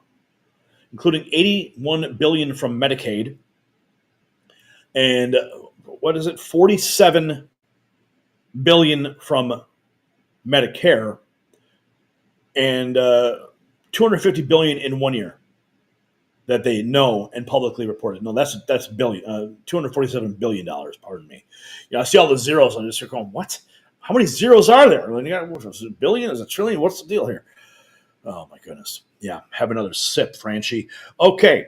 Elon Musk saying 8 hours ago, as it becomes clear that Doge is working, you will see the long-term Treasury bill yields fall. Okay, so Elon Musk making a prediction now. And he says, and all Americans will benefit from lower interest payments. Notice he says all. Okay, he's not saying the black Americans or the white Americans or the Latino Americans or the gay Americans. He's saying all Americans because President Trump is for everyone. And all the actions, regardless of what you see in the media and the outrage from the radical left when they stage their ridiculous protests, this is for all Americans, and all Americans are actually celebrating this. I mean, social media is erupting with people from the left who are going, wait a second, I didn't know this. What? Like, this is insane. And because we have freedom of speech on X and because the censorship veil has been destroyed, now truth is starting to flow freely and the American people are seeing what's really happening in this country. All Americans will benefit from lower interest payments on mortgages, small business debt, credit card, and other loans. So this is just the beginning. We're only like 3 weeks into this administration, folks. We have 4 years of winning to expect. But of course, there's going to be opposition. House Democrats, 24 hours ago, no one voted for eliminating the Department of Education to pay for tax cuts for billionaires. You see how they frame this? See, it's all BS. It's all crock. They always frame it. It's for the wealthy, tax cuts for the rich. Like this is all smoke and mirrors. But people see through it.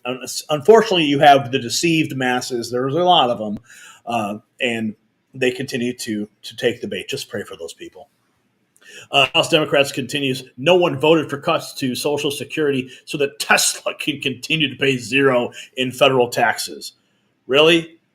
I'd like to know like how many other corporations are paying zero in federal taxes.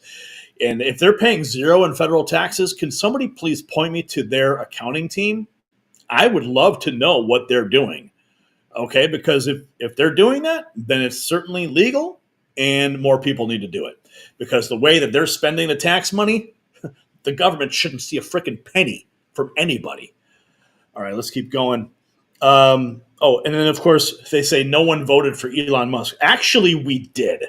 We did vote for Elon Musk. He was on the campaign trail, okay, night after night, hosting his own events and his own rallies, going to MAGA events with President Trump, making promises that Donald Trump did not refute and Donald Trump agreed with.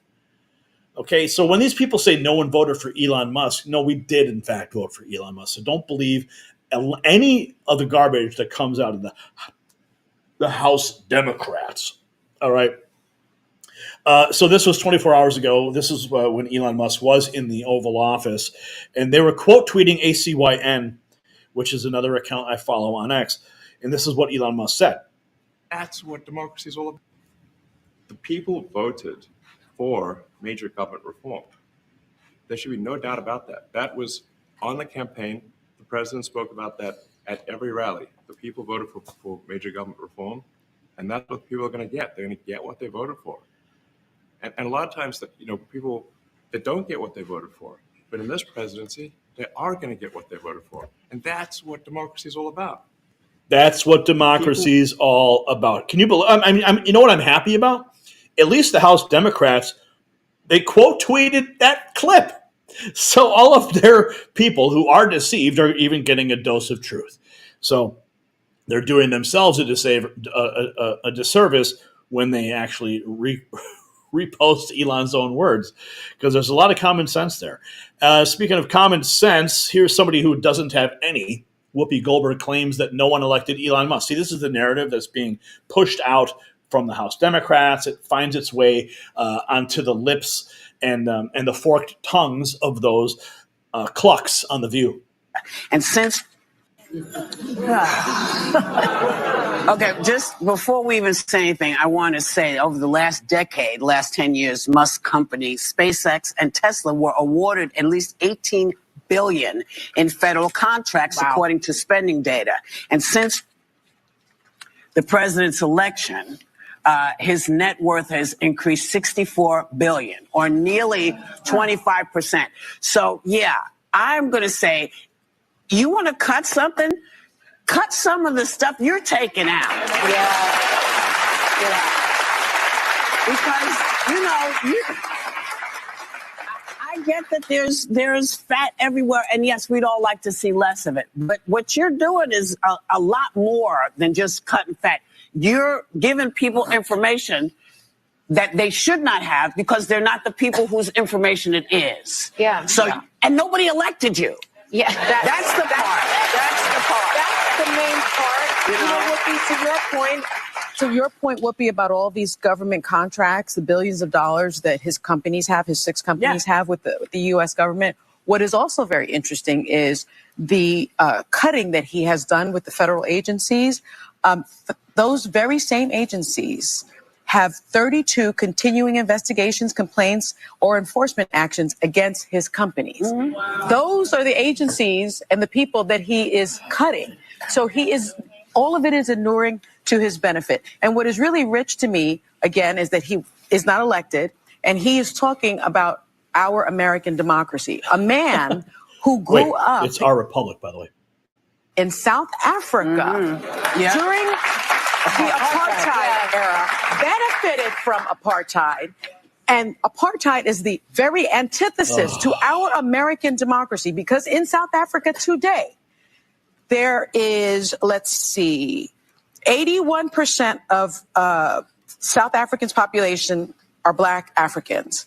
Yet only 4% of those Black Africans own the land. Mm-hmm. Yeah. So this is the person that's supposed to be teaching us about democracy. Well, and the main thing he leaned into was he kept saying, this is all public record. Okay, just before we even say anything, I want to say over the last decade, last 10 years, Musk. Okay, yeah, enough of that. Sorry, didn't mean to repeat it. But again, that's what they say over there on The View.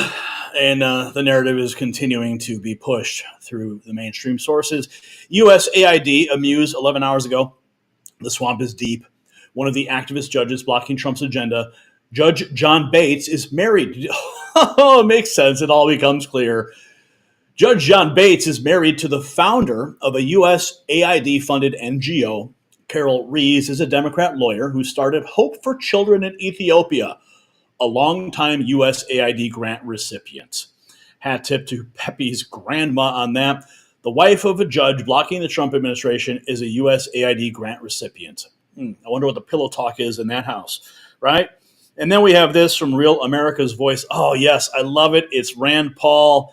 Oh, man, I love the Paul family. Real America's Voice. Congress needs to vote rescinding USAID. Watch Republicans like a hawk. Let's listen to Dr. Paul. News is it can be done by ultimately what they're doing at USAID is going to require Congress to rescind that money. So my hope is they send half of it back or most of it back to us and say, we're not going to spend it.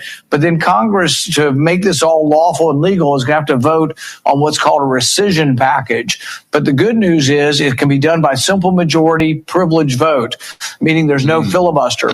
So if the Trump administration says we're only going to spend half of the USAID money, or we're only going to spend a tenth of it, we're going to give 80, 90% back, a simple majority, which would mean only Republicans in the Senate and the House can rescind that money and we can start saving it. So people need to realize this isn't the end of the deal. Doge is the beginning. Congress has to act. And you have a lot of feckless Republicans up here who, if you watch closely, love USAID, love all the welfare, love all the foreign aid. And so we have a big fight on our hands, and the people who watch your show need to realize they need to watch like a hawk their Republican representatives and make sure they will actually vote to cut this spending when it comes back. Ultimately, it is time. You got to watch everybody. Everybody. Okay, there's so much more here. Doge, okay, I believe we played this yesterday, but it really bears repeating because there's a lot of people in government who go in like with nothing and they walk out like millionaires. But Doge has a solution for that. Actually, who And also, could you mention some of the things that your team has found, some of the crazy numbers, including the woman that walked away with about 30 million, right, etc.? Well, we do find it sort of rather odd that there are quite a few people in the bureaucracy who have ostensibly a salary of a few $100,000, but somehow manage to accrue tens of millions of dollars in net worth while they are in that position, which is, what happened to USAID. We're just curious as to where it came from. Maybe they're very good at investing, in which case we should take their investment advice, perhaps. But they seem to be mysteriously, they get wealthy. We don't know why. Where does it come from? And I think the reality is that they're getting wealthy at the taxpayer expense. That's the honest truth of it. So, we're looking at, we just. And also, could you mention? Yeah, all these people are getting rich. Why? Well, we're going to find out soon enough. And then we have this 23 hours ago, whatever they're paying Scott Jennings at CNN to be on Newsnight with Abby Phillips is not enough. The nonsense this alpha has put up with every single night is unbelievable. Let's check this out. Number one. Number two, a couple things. Number one, you guys are way out over your skis with accusations and innuendo. You have no way. I mean, what you're essentially alleging would be the biggest corruption in any of our lifetimes. You have no way in the world of making those accusations in a credible way, but yet you're out here doing it. Number one. Number two, on the Treasury I Department. just to clarify, because I also think you're accusing me of saying that these things are happening. I'm just saying. No, did you hear what they just said? I was going to let you finish. The biggest corruption we've ever seen. Hold on, Bakari. Scott, what I said was that Elon Musk's companies were being investigated by the government. The people investigating him have been fired. Their offices disbanded. Those are both facts. So the question is, how do we know that Elon is not benefiting from it? And the answer is, Oh, but here's a question. How many of those investigations were politically motivated because he was supporting President Trump? Right? More lawfare? Yeah.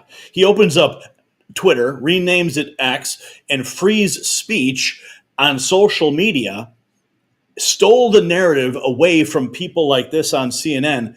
Yeah, of course there's going to be a lot of retaliatory investigations against him. And maybe that's why these people were fired. Yeah, see, they don't bring that up. we don't know. But if you're going to accuse me of that, please, Scott, tell me what I said that was incorrect. You just said that Elon Musk is working at the behest of the president in what would amount to the biggest corruption scheme to enrich himself. What did I say that was incorrect? We've ever seen. And I think you're out over your skis. Was he under investigation by the FAA?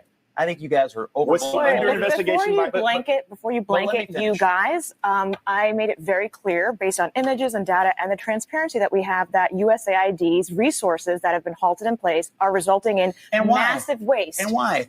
Because Marco Rubio issued a waiver. He issued a waiver on the first day for all humanitarian and medicine. So why aren't they delivering it? Whose fault is it? There you go. Why aren't they delivering it? The waiver was there, they recognize it, and they try to fix it and make sure it doesn't get out of control. Because maybe there are some groups at USAID under the State Department now that were doing some good things. Maybe they should continue. But I think that, Doge will have the final say. President Trump will have the final say. Remember, this is a pause on spending. It's not like forever, so that it's all so they can review it. And Marco Rubio said, "Okay, we're gonna issue vouchers for these companies or these NGOs so they can continue," and completely disarming the arguments from the left. And then here is a Christopher C. Cuomo.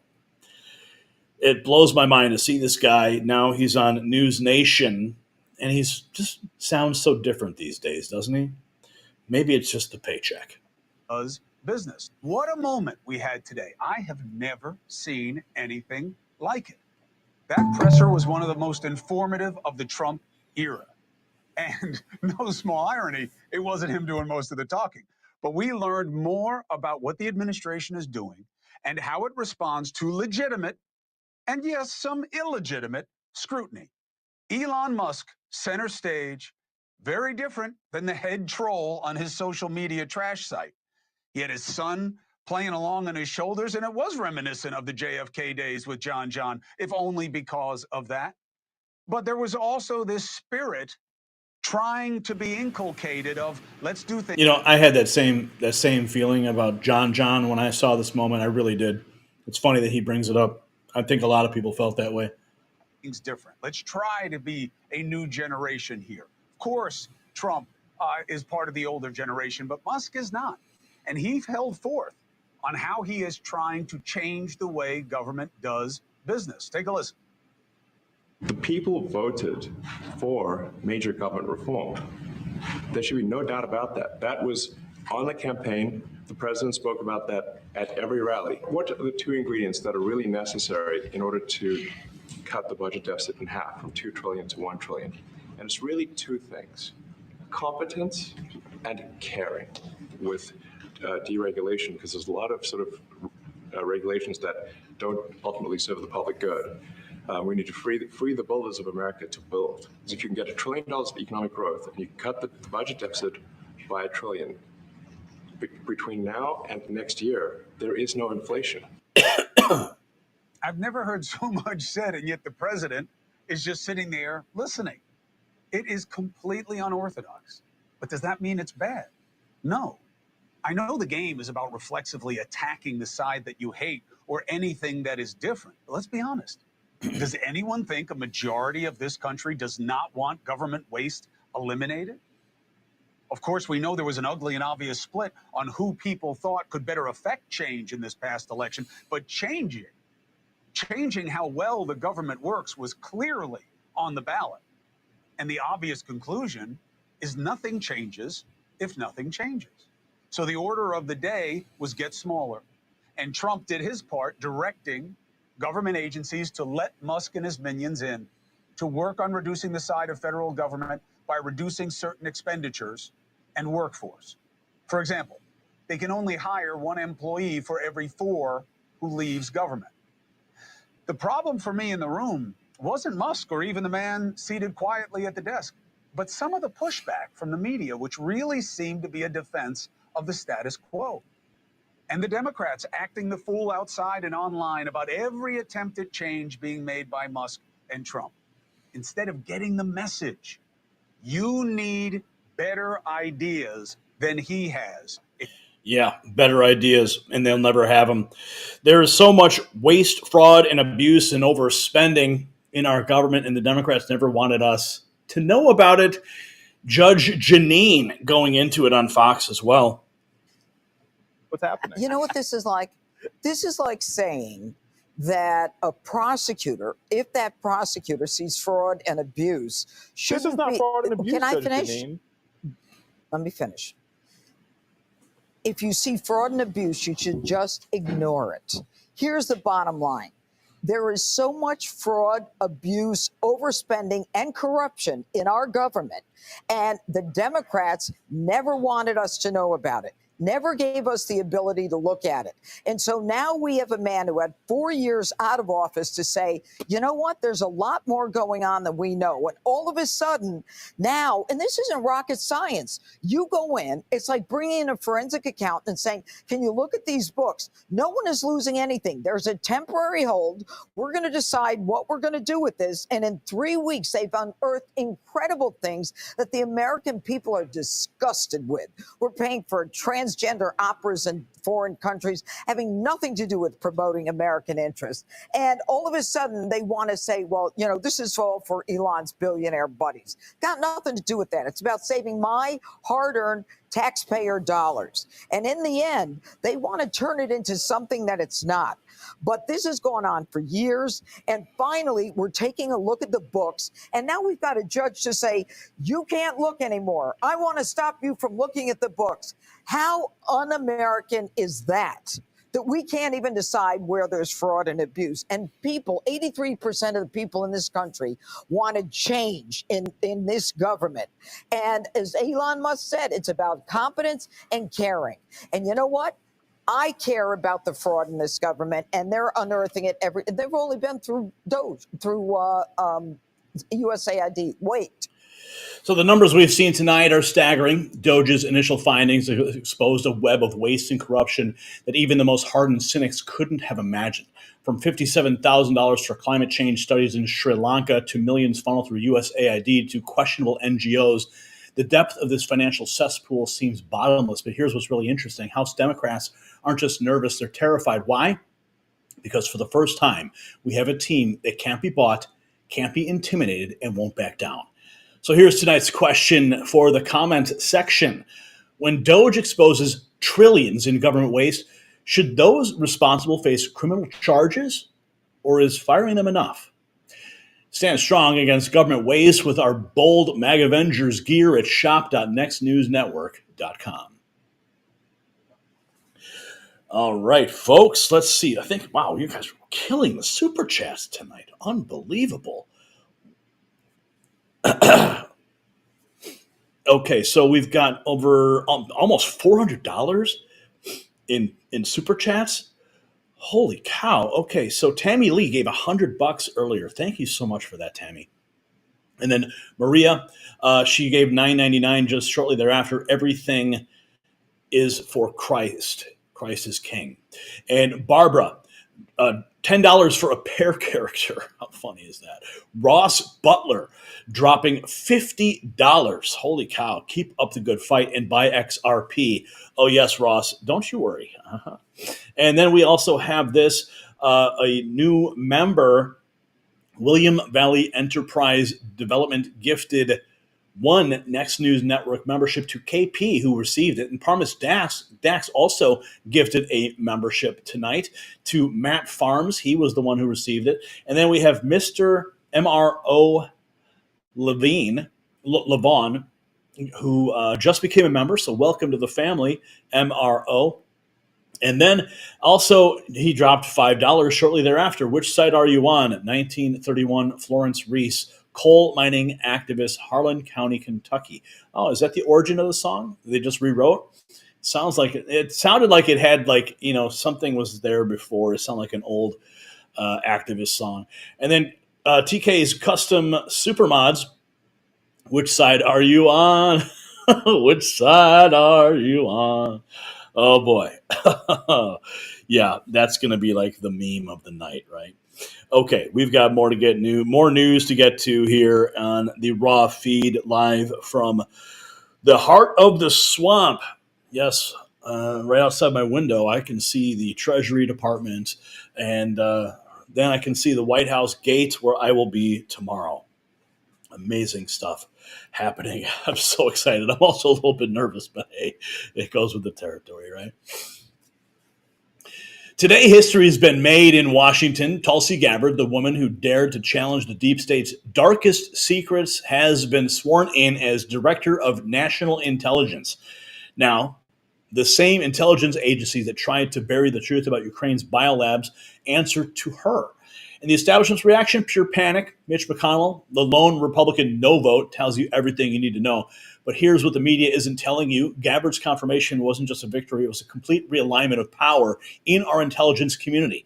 We have exclusive details about what's coming next. Now, what else is coming next? Talking about winter. Yes, your heating bills this season. Americans are expected to spend more on heating their homes than on holiday gifts, with average costs rising 8.7% to a staggering $941. But here's the good news. You don't have to break the bank just to stay warm. That's why I use this powerful mini heater. It warms up any room in no time. Visit staywarmnow.com for an incredible 60% off plus free shipping. Don't let heating bills ruin your day. Take control with this efficient heater at staywarmnow.com. Okay, here is the moment. President Trump made it official, signing it right there. There's Tulsi Gabbard right behind him, signing it, making it official. Tulsi Gabbard is now the Director of National Intelligence. Margot Martin posting this. Tulsi Gabbard officially sworn in as Director of National Intelligence by Attorney General Pam Bondi. I, Tulsi Gabbard, do solemnly swear that I will support and defend the Constitution of the United States. that I will support and Now, the audio is a little low, but it looks like somebody with a cell phone camera in the Oval Office there, but she's taking the oath of office, and her hand is on the Bible. Looks like she's there with her husband. A beautiful moment for that family and for the United States. And we've got more.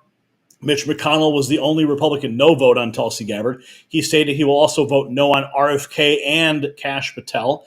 Trump won Kentucky by 31 points. So Mitch is breaking his oath to his constituents to vote for their interests. Mitch McConnell is a piece of, well, you see what's there on the screen. Yeah, they call him the turtle. Mitch McConnell voted against Tulsi Gabbard. Remember that moment when he just totally froze up? I mean, this guy just needs to leave. He needs to leave. He needs to retire, go spend time with his family. Maybe him and Joe Biden can go on the beach somewhere and have ice cream together. But this guy does not deserve to continue to hold his seat. Clearly, he has major issues, health issues that are impairing his judgment. I mean, he's voting no. He's voting against his constituents. And then we have this, February 11th, Western Lensman 2025. Democrat Senator Dick Blumenthal rails against the Iraq veteran Tulsi Gabbard, saying she has proven untrustworthy throughout her career. And speaking about being untrustworthy, back in May of 2010, Blumenthal was busted for lying about serving in Vietnam. Got caught. And confirming Tulsi Gabbard puts in place someone who has proven untrustworthy throughout her career, potentially an aide to Moscow, Beijing, Tehran, and others. And a big U.S. Senate race in Connecticut got blown sky high today when the leading Democrat in the race got caught in a lie over his military service. Richard Blumenthal, who is the state attorney general, has said in the past he served in Vietnam. He did not. He served during Vietnam. The New York Times reports he received 5 wartime deferments, and he served stateside in the Marine Reserves. Today, Blumenthal said he misspoke. I will not allow anyone to take a few misplaced words and impugn my record of service to our country. Oh, yeah. Okay, Blumenthal, nice try, but we don't trust you as far as we can throw you. And here we have this. This is from George Beasy 6 hours ago. My favorite thing about Tulsi Gabbard is that she refused to attack Edward Snowden even when pressured by the Republican senators. There's a rumor that Edward Snowden might be receiving a full pardon very soon. She didn't trade her integrity for confirmation. She is a real one. Let's flash back to this. Committee or seek out the IG. Do you still think Edward Snowden is brave? Mr. Vice Chairman, Edward Snowden broke the law. I do not agree with or support with all of the information and intelligence that he released, nor the way in which he did it. There would have been opportunities for him to come to you on this committee or seek out the IG to release that information. The fact is, he also, even as he broke the law, released information that exposed egregious, illegal, and unconstitutional programs that are happening within our government that led to serious reforms that Congress undertook. Chairman, we got 5 minutes. So I take your answer, and these are your quotes. Brave, please join my bipartisan legislation calling for charges to be dropped against him. Do you disagree that legislation was not appropriate? Do you believe he is brave or not? Yeah, back those words. Once again, Senator, Edward Snowden broke the law. He also released information that exposed the United States government's illegal your programs. legislation and your words are still your beliefs. Yes or no, please. I'm making myself very clear. Edward Snowden broke the law. He released information about the United States government's illegal activities. If I may just finish my thoughts, Senator. In this role that I've been nominated for, confirmed as Director of National Intelligence, I will be responsible for protecting our nation's secrets. And I have 4 immediate steps that I would take to prevent another Snowden-like leak. Ma'am. So she wouldn't back down there as she got grilled. Well, now she is in front of the entire intelligence community. Cameron Kinsley weighing in 9 hours ago about Mitch McConnell's no vote on Tulsi Gabbard's nomination doesn't represent Kentucky. It represents the swamp. Let's listen. More interested in protecting this. I'm from Kentucky, and I've got to say Mitch McConnell's no vote on Tulsi Gabbard's nomination is a disgrace. This isn't about what's best for the country. It's about clinging to the same old political games. Tulsi has served this nation with honor, and Kentuckians respect that. Mitch? He's more interested in protecting the swamp than representing the people who put him in office. This vote doesn't reflect Kentucky values at all. It reflects his own self-interest, and we see right through it. We all see right through it, and that's why it's time for Mitch McConnell to hang it up. Here is your new Director of National Intelligence. Yeah, she's quite a badass, isn't she? Tulsi Gabbard has been activated as the Director of National Intelligence. The memes are flowing. She's been sworn in as the Director. Tulsi has been confirmed as the Director of National Intelligence. Deep state actors are terrified because the most vocal figure about the U.S.-funded biolabs in Ukraine is now in charge of all U.S. intelligence because Tulsi knows a big secret. Let's flash back to this video that she posted in 2022. In shelling, and here are the undeniable facts. There are 25 to 30 U.S.-funded biolabs in Ukraine. According to the U.S. government, these biolabs are conducting research on dangerous pathogens. Ukraine is in an active war zone with widespread bombing, artillery, and shelling, and these facilities, even in the best of circumstances, could easily be compromised and release these deadly pathogens. Now, like COVID, these pathogens know no borders. If they are inadvertently or purposely breached or compromised, they will quickly spread all throughout Europe, the United States, and the rest of the world, causing untold suffering and death. So in order to protect the American people, the people of Europe, the people around the world, these labs need to be shut down immediately, and the pathogens that they hold need to be destroyed. Instead of trying to cover this up, the Biden-Harris administration needs to work with Russia, Ukraine, NATO, the UN to immediately implement a ceasefire for all military action in the vicinity of these labs until they're secured and these pathogens are destroyed. In addition to all this, the U.S. funds around 300 biolabs around the world who are engaging in dangerous research, including gain of function, similar to the lab in Wuhan, where COVID-19 may have originated from. Now, after realizing how dangerous and vulnerable these labs are, they should have all been shut down 2 years ago. Well, we're going to get some more answers now that she is in charge. Congratulations to our new DNI, Tulsi Gabbard, Tex American, posting this. And here's that video. This is the one I was talking about. Here's Mitch McConnell being wheeled into the Senate chambers, or being wheeled out. It reminds me of that moment when Senator Dianne Feinstein arrived in much the same fashion, departed in much the same fashion, and she was being advised by Nancy Pelosi's daughter, from what I understand. So, who's advising Mitch McConnell, right? I mean, this guy's voting against President Trump's interests. It's sad to see this. They're still propping him up and just manipulating his vote, likely. But shortly thereafter, we saw this clip of Dianne Feinstein. She was no more. She passed away. So maybe these are the last days of Mitch McConnell. I mean, say a prayer for his health, and that he can spend time with his family and not voting against the interests of Donald Trump and the American people anymore. Okay, there is more to report on. Here is the moment Tulsi Gabbard was confirmed as the Director of National Intelligence.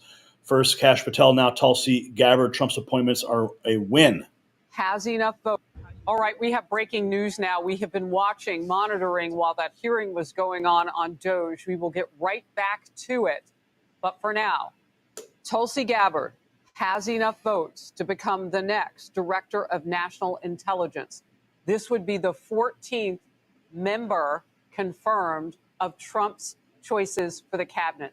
6 more to go. I understand that as the count that we are working with. All right, we have breaking news now. Breaking news, it's happening. Okay, John Dowell. I'm relieved Tulsi Gabbard will head the intelligence agencies. Oddity is her nomination seemed vulnerable early on, but the louder and more desperate her detractors became, the more it seemed to firm up support. The early Doge findings also outraged many that helped the voting. Here's John Barrasso 12 hours ago. Says Tulsi has the experience to keep our nation safe. Director of National Intelligence. The Senate will vote soon on the nomination of Tulsi Gabbard to be the Director of National Intelligence. She has the right background. She has the right experience, and she has the right perspective to keep our nation safe and to keep it secure. Her experience handling highly classified information is extensive. As Director of National Intelligence, she will handle classified information properly and lawfully. Democrats attacked her patriotism. They attacked her loyalty. It's disturbing. No evidence to support that. The attacks on her are another case of Democrats equating political disagreement with disloyalty. Washington wants to trust our intelligence agencies again. We need to take an axe to the weaponization of these very agencies. Congresswoman Gabbard will keep politics out of intelligence gathering. Tulsi Gabbard is the right. She is the right woman for the job. Of course, they want to say President Trump is sexist and he doesn't want to work with women. But look at the number of women in his administration already. And here, check her out, dude. She's a badass. Tulsi Gabbard, new director. She's been officially confirmed Senate 52-48. Tulsi Gabbard been confirming all these videos. She's just tearing it up, man. She's got the experience. She's going to help President Trump win. She's left the Democrat Party. She's now a Republican, and she's on our side. So what we've witnessed today is nothing short of revolutionary. Tulsi Gabbard, a combat vet who left the Democrat Party over its corruption, now holds one of the most powerful positions in our intelligence community. The vote was close, 52-48, but that's not what matters. What matters is that for the first time, someone who exposed the truth about U.S.-funded biolabs in Ukraine is now in charge of all U.S. intelligence. The deep state's worst nightmare has become a reality. So here's what we want you to answer in the comments. With Tulsi Gabbard now leading our intelligence community, what classified deep state secrets do you think will be exposed first? And how will they try to stop her? Gear up with our exclusive Mag Avengers collection at shop.nextnewsnetwork.com, limited edition Patriot wear. Okay, which side are you on? Which side are you on? Which side are you on? I'm sorry. I can't help myself. Let's check in with the main chat and see what everyone is up to. Yes, we are moving right along. Keep our babies safe, says Candace. And we got this super chat just rolled in. What do you truly think would have happened if in 1963 they had missed and JFK had survived? I think we would not be witnessing the level of corruption that we are witnessing today. I think even Ron Paul says the entire world changed on that day. And just like the entire world changed when they missed Donald Trump. We are on a new timeline, friends. That's what I believe. Big a few of the viewers' questions. Love your background, bro. I don't know. This is just the wallpaper in the hotel room. I think maybe tomorrow, maybe I'll move it around so you guys can see like the depth, the breadth of this room. It's pretty nice. Let's see. If Gary, what was that? No more what? TD Gaming, no. How much drugs did U.S. aid by Hunter? 911, Retribution, Fauci and Wuhan, cringe song, Snowden should be protected. Sing, buddy. Here's the thing. Cut out the funny money middlemen and every industry will see median wage increase. Stop it. Just get rid of that. LOL. Your N3 fire, duty to rebel. MAGA before Trump was even a thing. Hi, YouTube, says Jacob. Albert says the winning side. Dems are out of control. I appreciate what Gary said about being patient with those that are still deceived. It's been rough, and he's so right. Thank you, Diana. That is, we need to be patient. It's easy to get all twisted about things, but, these people really have been deceived, and all you can do is pray for them, Super chat just came through. I believe I just saw it here. Where did it go? Here it is. This is from Lavender Rose 73. I don't know what they'll do, but they may as well be throwing a ball of yarn at Tulsi, hoping it'll knock her down. Well, I don't think that's going to happen. At 500, he has to do the Trump dance. Whoa, we're at $400? My goodness, I still can't believe it. Wow, that's insane. On an Android phone, how can I go live on this podcast? Well, you can't. We're not accepting any guests at the moment, but maybe in the future. Okay, we got some more news to get to. We had Tulsi, and now we are going to jump into what is happening all over the world.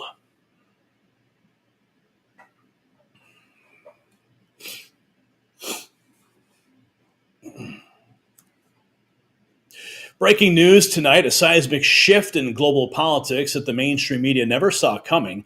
President Trump has just had a direct phone call with Vladimir Putin, and what happened next has left War Machine in Washington absolutely stunned. Peace negotiations for Ukraine are now on the table, and NATO's gravy train is grinding to a halt, but that's not all. While the establishment scrambles to maintain control, Trump's sweeping domestic actions are sending shockwaves from the border to the bureaucracy.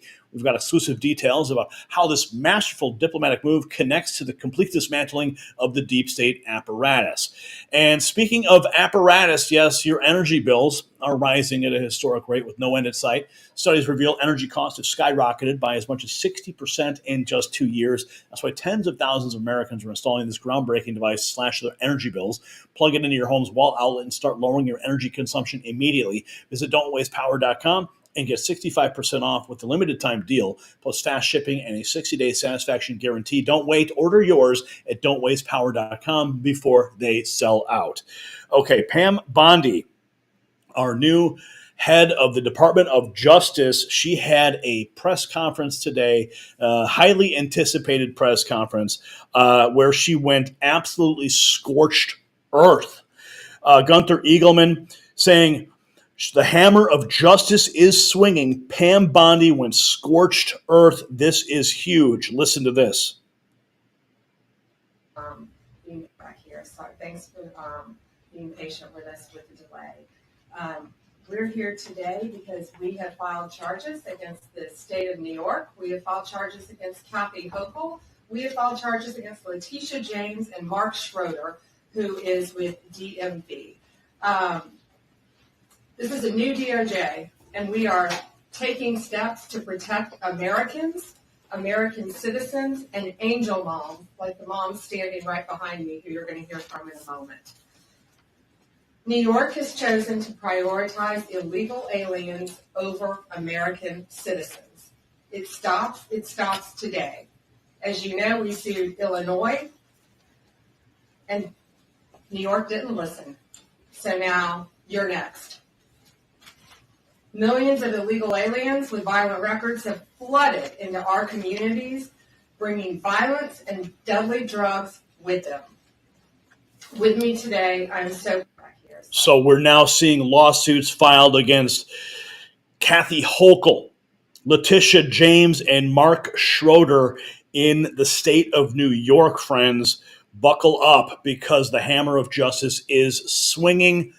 President Trump has directed this to stop, says AG Pam Bondi, after announcing action to hold New York and its officials accountable for violating federal immigration law. Okay, let's see. If you're a state that's not complying with federal law, you are next. President Trump has directed this to stop. And if you don't comply, strike one. Strike two is New York. And if you are a state not complying with federal law, you're next. Get ready, President. It's about time. Here we go. Again, DOJ filing charges against the state of New York. Kathy Hochul, AG Letitia James, DMV Commissioner Mark Schroeder. New York has chosen to prioritize illegal aliens over Americans. It stops today. Rapid Response 47, just 7 hours ago, reverse flow illegal immigrants streaming back home after being blocked by Trump's border. Oh, they are just going back home. Washington Times headline, they are streaming back home. Border czar Tom Homan, he's firing back. Libs of TikTok 24 hours ago. He's firing back at the Pope. Did you hear about this? Yeah, the Pope is trying to... I don't know. What is he trying to do, really? I mean, the guy lives behind walls of his own. Border czar Tom Homan firing back. The Catholic Church and fix it. I look at how this works for the Pope. Pope wants to fix the Catholic Church. I'm saying this is a lifelong Catholic. I was baptized Catholic. I was First Communion as a Catholic. Confirmation as a Catholic. He ought to fix the Catholic Church and concentrate on his work and leave border enforcement to us. He wants to attack us from securing our border. He's got a wall around the Vatican, does he not? So he's got a wall around to protect his people and himself, but we can't have a wall around the United States. So I wish he'd stick to the Catholic Church and fix that and leave border enforcement to us. Yes. Stick to your jurisdiction, buddy. Okay, so a lot is happening on the domestic front. This is huge, but we are not done yet. We're going to go overseas. Let's take a look at what's happening on the NATO front. The U.S. has now confirmed that Ukraine will not join NATO, and no U.S. troops will be deployed to Ukraine. That is, I've said it for a long time, that one of the main reasons that we have seen this aggression from Russia is because of NATO saying we want, or Ukraine saying we want to go to NATO, NATO agreeing, and Putin's like, what are you doing? Stop, right? So the U.S. now confirming that ain't happening. They're also the United States does not believe that NATO membership for Ukraine is a realistic outcome of a negotiated settlement. Instead, any security guarantee must be backed by capable European and non-European troops. If these troops are deployed as peacekeepers to Ukraine at any point, they should be deployed as part of a non-NATO mission, and they should not be covered under Article 5. There also must be robust international oversight of the line of contact. To be clear, as part of any security guarantee, there will not be U.S. troops deployed to Ukraine. Well, I should hope not. We can't have U.S. troops in Ukraine without question. No way. You know why? Because they become targets, and it only creates more ability for that conflict to expand and draw us into it. Here, this is from NATO. They posted this 17 hours ago. This is their official X account. NATO is keeping our people safe today. What about tomorrow? We need to invest more now in our defense. And who pays for that? I mean, we pay for the majority of NATO. And of course, remember back in 2016 when President Trump first took the Oval Office, he said it's time for NATO allies to pay up, and they started paying up. Well, the sheriff's back, and NATO better pay up, or maybe we just back out. Maybe that's why they're saying we need to increase our spending. Here we have Mark Rutte. Good to welcome the Canadian Prime Minister Justin Trudeau to Brussels. We discussed the urgent need to increase defense spending and boost industrial production. We also talked about the critical support that NATO allies, including Canada, provide Ukraine. Well, yeah, Justin Trudeau is not going to be having many of those trips much longer, as he's going to be seeing the door very soon. Ukraine will not be invited into NATO. This is the way. Hexit Defense Secretary Pete. No NATO membership, no return to pre-2014 borders, no U.S. troops in Ukraine, no more relying on U.S. for the majority of military funding. It is official. Ukraine will not join NATO. I mean, that's huge, huge news. And that's the first step towards creating a peace talk between Ukraine and Putin. Very, very important. Okay. 24 hours ago, the Secretary of Defense met with U.S. Africa Command, General Langley, and his leadership team, focusing on a smarter, more effective engagement. U.S. will stand strong against threats, but African partners must take the lead on their security. Yeah, it's time for you guys to stop relying on the U.S. for everything. Okay, get it together and defend yourself. Okay. Here we have more from Secretary of Defense. Arriving at NATO headquarters, our commitment is clear. NATO must be stronger, more lethal force, not a diplomatic club. Time for allies to meet the moment. Wow. So we will not be, Ukraine is not joining NATO, and there will be no troops on the ground. Speaking of Ukraine, we have some more here. Tim Cast, this is Tim Pool, explains why people don't trust the letter agencies anymore, even if you only started paying attention recently. This should resonate. And this is Native Patriot says this is one of the better rants that I've heard from Tim Pool. And the Americans completely agree, and I blame the CIA, the FBI, and the other intelligence agencies. How about when Eric Ciaramella filed that complaint against Donald Trump, and Vindman brought it forward? This is CIA agents lying to the American people about what Joe Biden was doing with Burisma. And you know what? I know it's only surface level, but I'm going to say it again.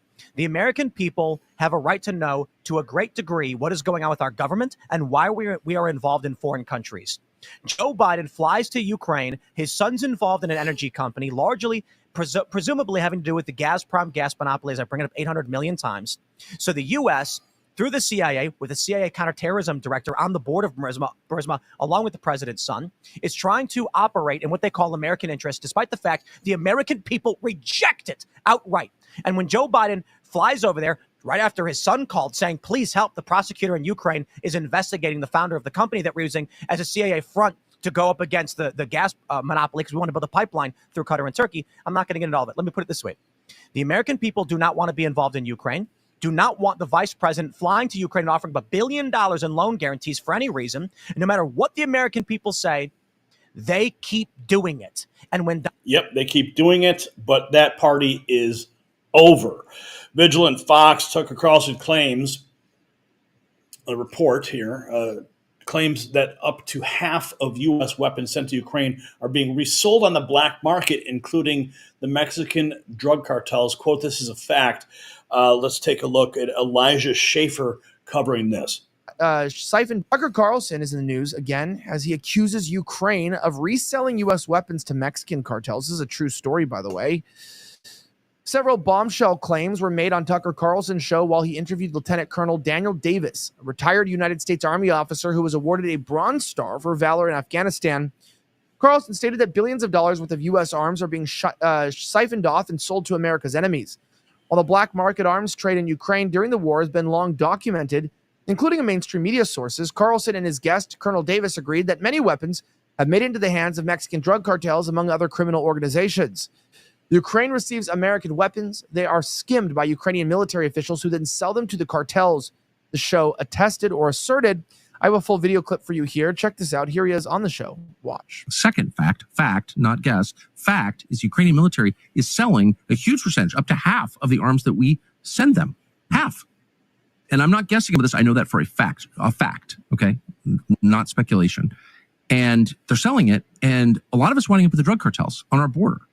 So this is a crime, what's happening. Our intel agencies are fully aware of this. You tell me they're not profiting from this. Of course, you think CIA is not profiting from this? Yes, they are. I can't prove that, but I believe that. What they don't know this. I know this, but they don't know this. They know this.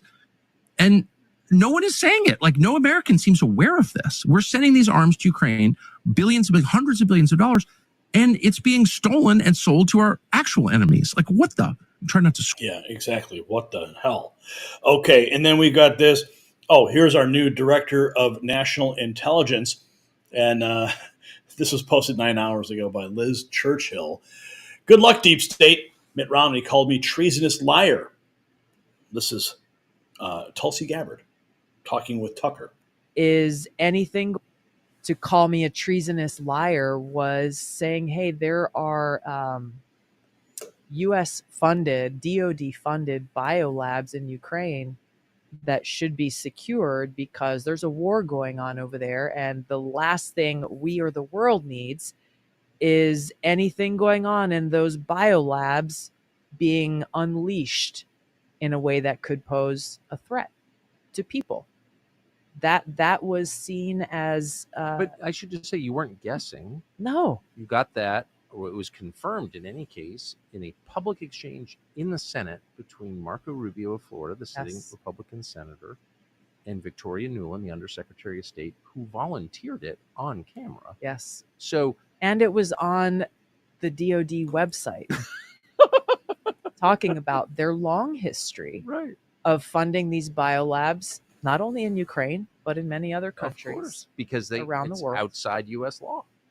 Right. So they can, and it's bioweapons research, obviously. But you were just, for research purposes.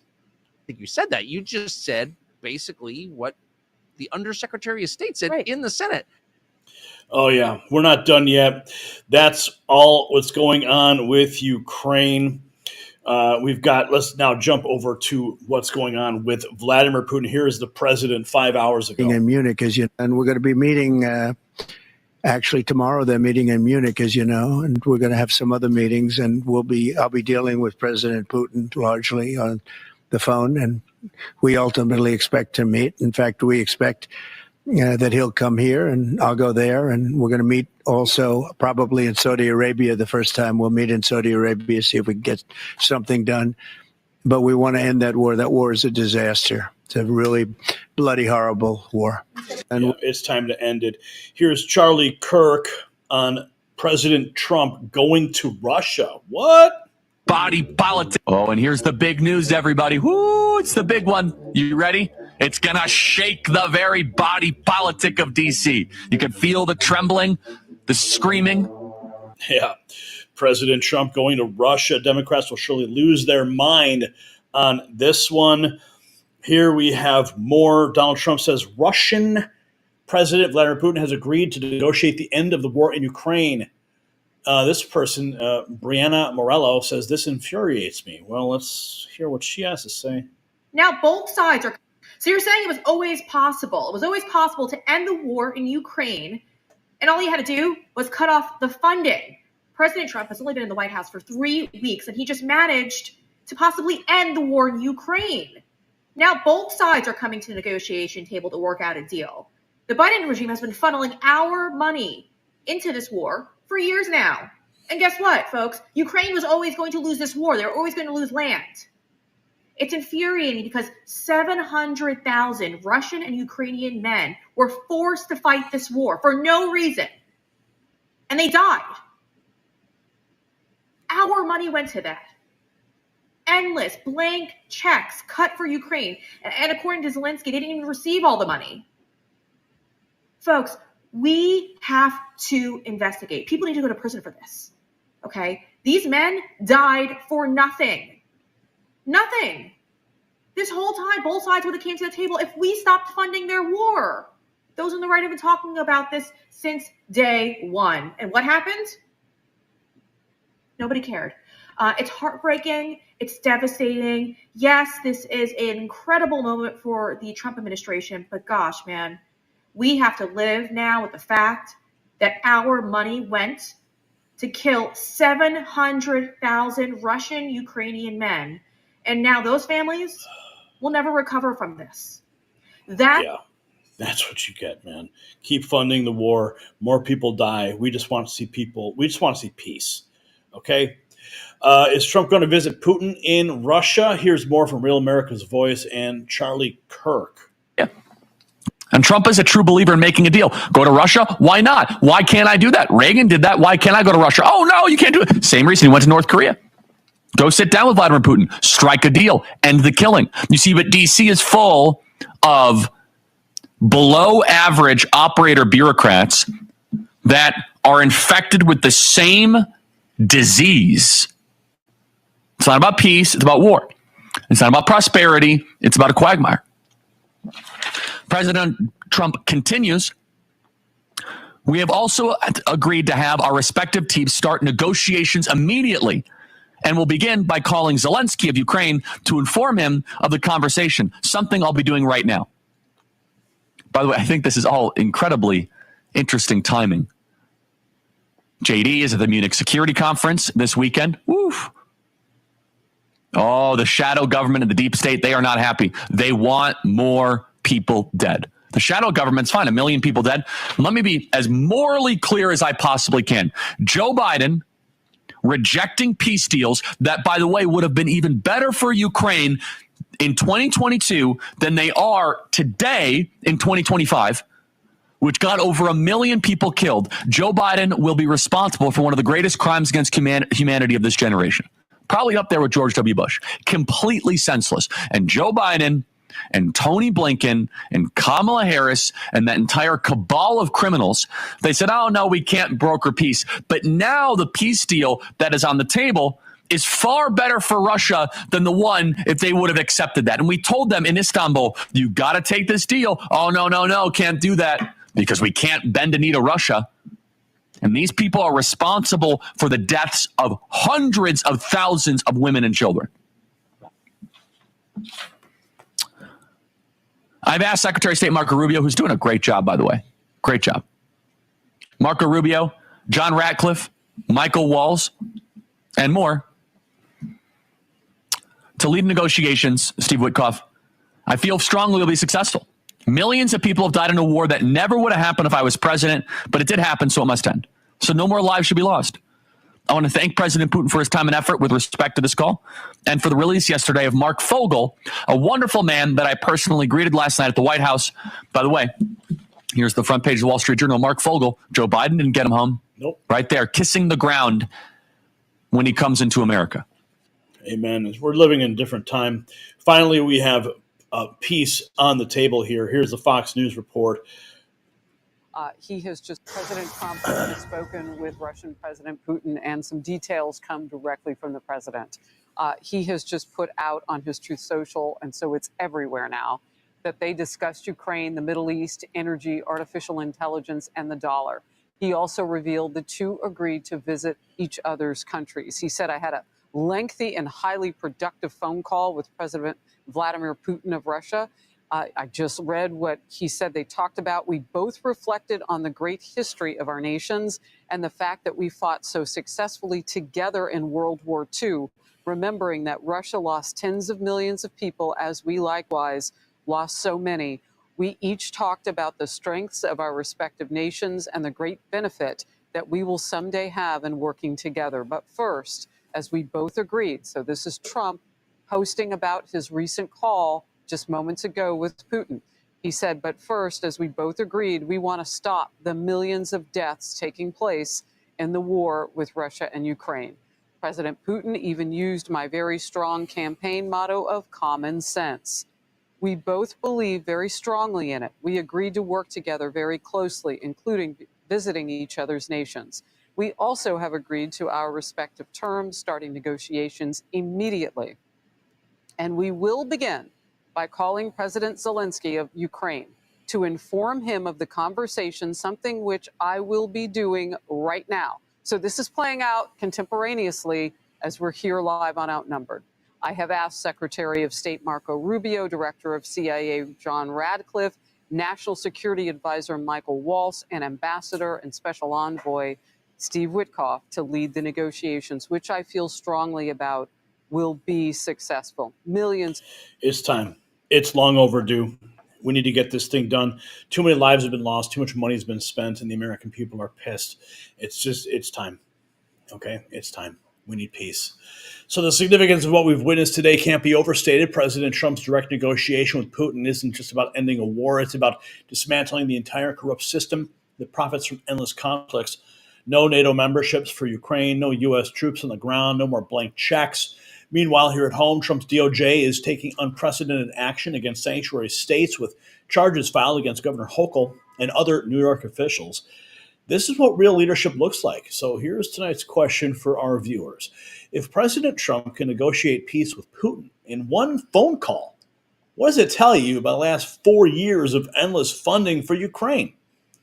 Show your support for America First with our bold MAG Avengers gear at shop.nextnewsnetwork.com. All right, let's check in with the wow, $462. What are you guys doing tonight? Holy cow. Cash is next week, says Parmis Dax. I'm looking forward to that.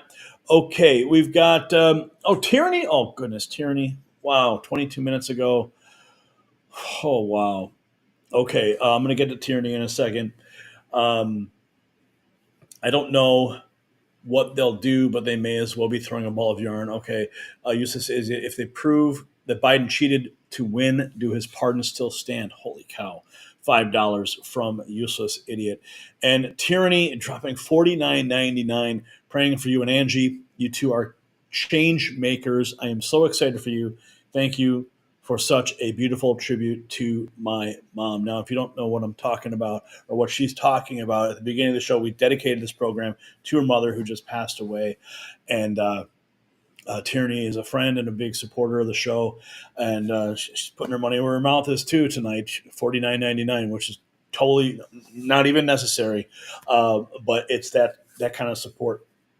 Keeps us going, keeps us moving forward. We've been through a lot these last, 23 months, getting demonetized and censored and almost losing everything. And people like Tyranny have been by our side fighting and praying in a spiritual battle that we've been up against. And she just lost her mother. So heaven has gained another patriot tonight.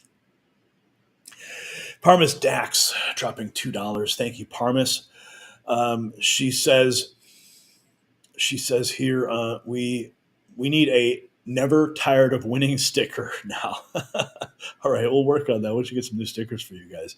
And Queenick dropping £2 starting. Love you, Gary. Take the hat off. All right, there it is. There's the hat. It's gone. All right, you guys happy? You happy now, Queenick? All right, the hat's gone.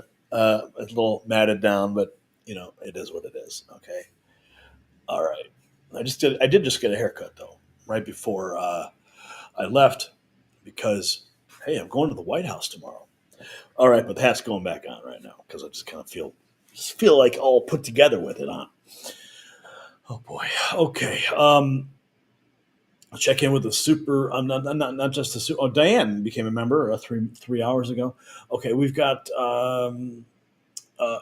Reese Brad from Australia.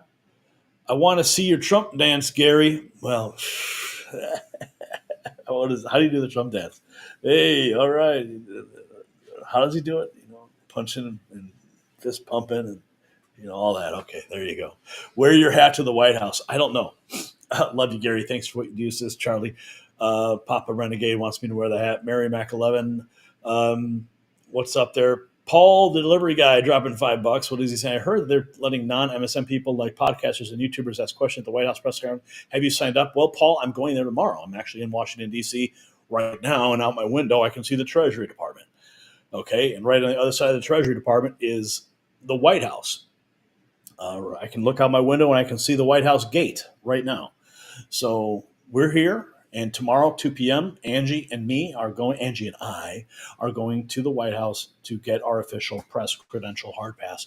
I don't know what's going to happen when we get there. Believe me, I got the butterflies a little bit.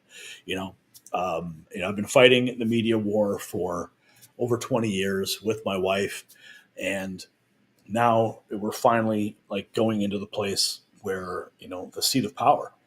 And, what's going to happen? Are we going to be able to ask questions? Are we just getting a pass? Or are we just going to get kind of a tour to understand the grounds? We'll find out soon enough. But yes, Paul, thank you for that $5.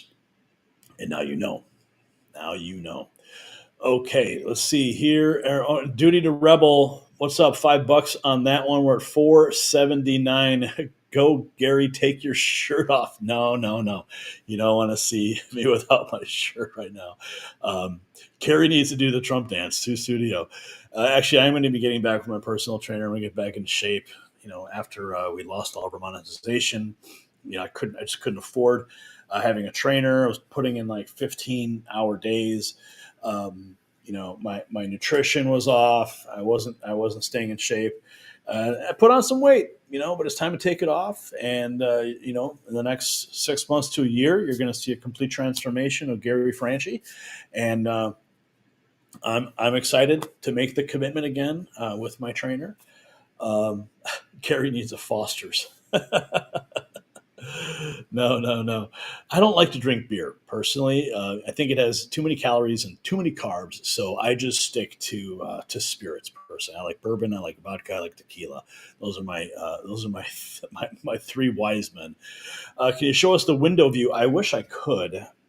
I don't know, Brian. I mean,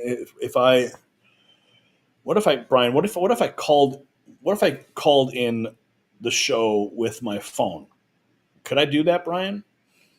And then I can show them the window view? Okay, send me a link. Nice idea. Yes, I can definitely do that. Strip poker, anyone? Okay. All right. You guys want to see the hotel room? You want to see like behind the scenes stuff here? Okay, I'll let you see it. But Brian's going to send me the link. I'll show you outside the window what I can see right now. So Brian, let's see where that link is real quick.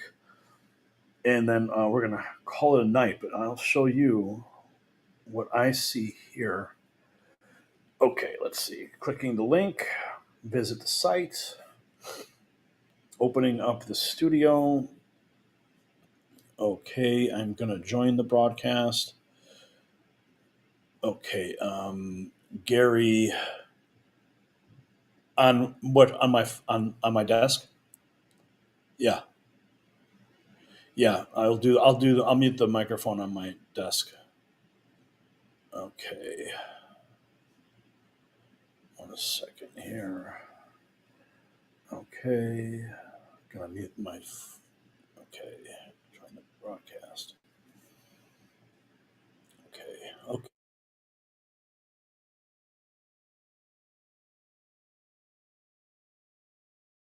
Let's see. You guys can see me? All right, we're mobile now. Okay.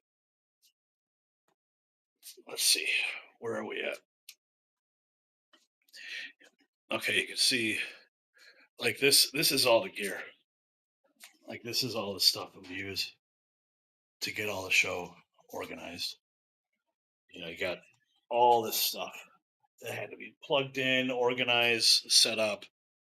It's quite an operation. Let's see, how do we switch this view? I think there's a way to do that here. Yes, I think we can do it. Oh, wait, did it work? There it is. Okay. So here is the view out my window right now. You can see there's the Treasury Department. And you can see the snow on the ground. And I don't think I can zoom in on this phone. Not in this capacity, but you get the idea of what's going on here. Here is the room. I'll show you this window. You can see. See, there's the White House. There's the White House gate. It's kind of hard to make out. Let's see if I can point to it. It's like right over here. My nasty nails.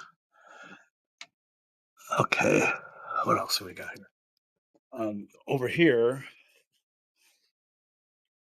they even gave us a Peloton. I don't want to do the Peloton. Those things are silly. Okay, look at that. There is the Washington Monument right there. And it looks like you can't see the top of it because of the weather. And then there's the Lincoln Memorial way in the back there. And that's the Department of Commerce back over there. So this is what it's like here.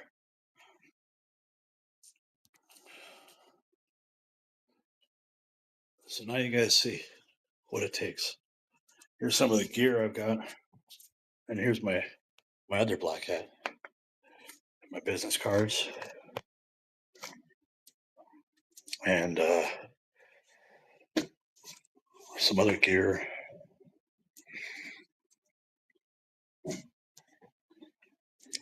And there you go.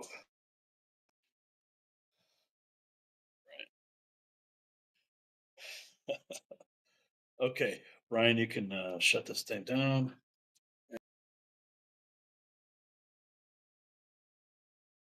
All right, guys, what do you think about that? Okay, we gotta exit that. Pretty cool, huh? All right, so that's what it takes to put all this together for you guys. Isaac Mars, what questions do you got? I don't know yet. Angie is sleeping right now, so I don't want to wake her up. Proud of you, buddy. Very nice, his night call. Have fun in Washington, says Vicky. Cool gear, extra hat. Where's your munchies? We don't have any munchies in here. We had some good room service earlier, some Brussels sprouts and some Caesar salad, but that was about it. Okay, I don't have my glasses on. Was that Nancy Pelosi standing on the street corner? Mr. Cheddar Prepper. No open gunfire? Where's your wife? She's sleeping. Yeah, avant-garde. Who has $40? You need to see Gary do the Trump dance. Oh, we're at $494.69. Wow. It's 10:40. I still have more work to do. You guys know the drill here. But what is the Trump? I mean, like, this is the Trump dance, you know? He kind of just does like a shuffle. YMCA. All right, you guys. Real quick, let's just check in on the main news feeds here and see what's being said. Oh, wow, 1 hour ago. Holy cow, what is this? This main big chat, here it is. Okay, this is from the Department of Government Efficiency. Awesome job by Lee Zeldin at the EPA. EPA canceled 3 DEI contracts, saving American taxpayers $45 million.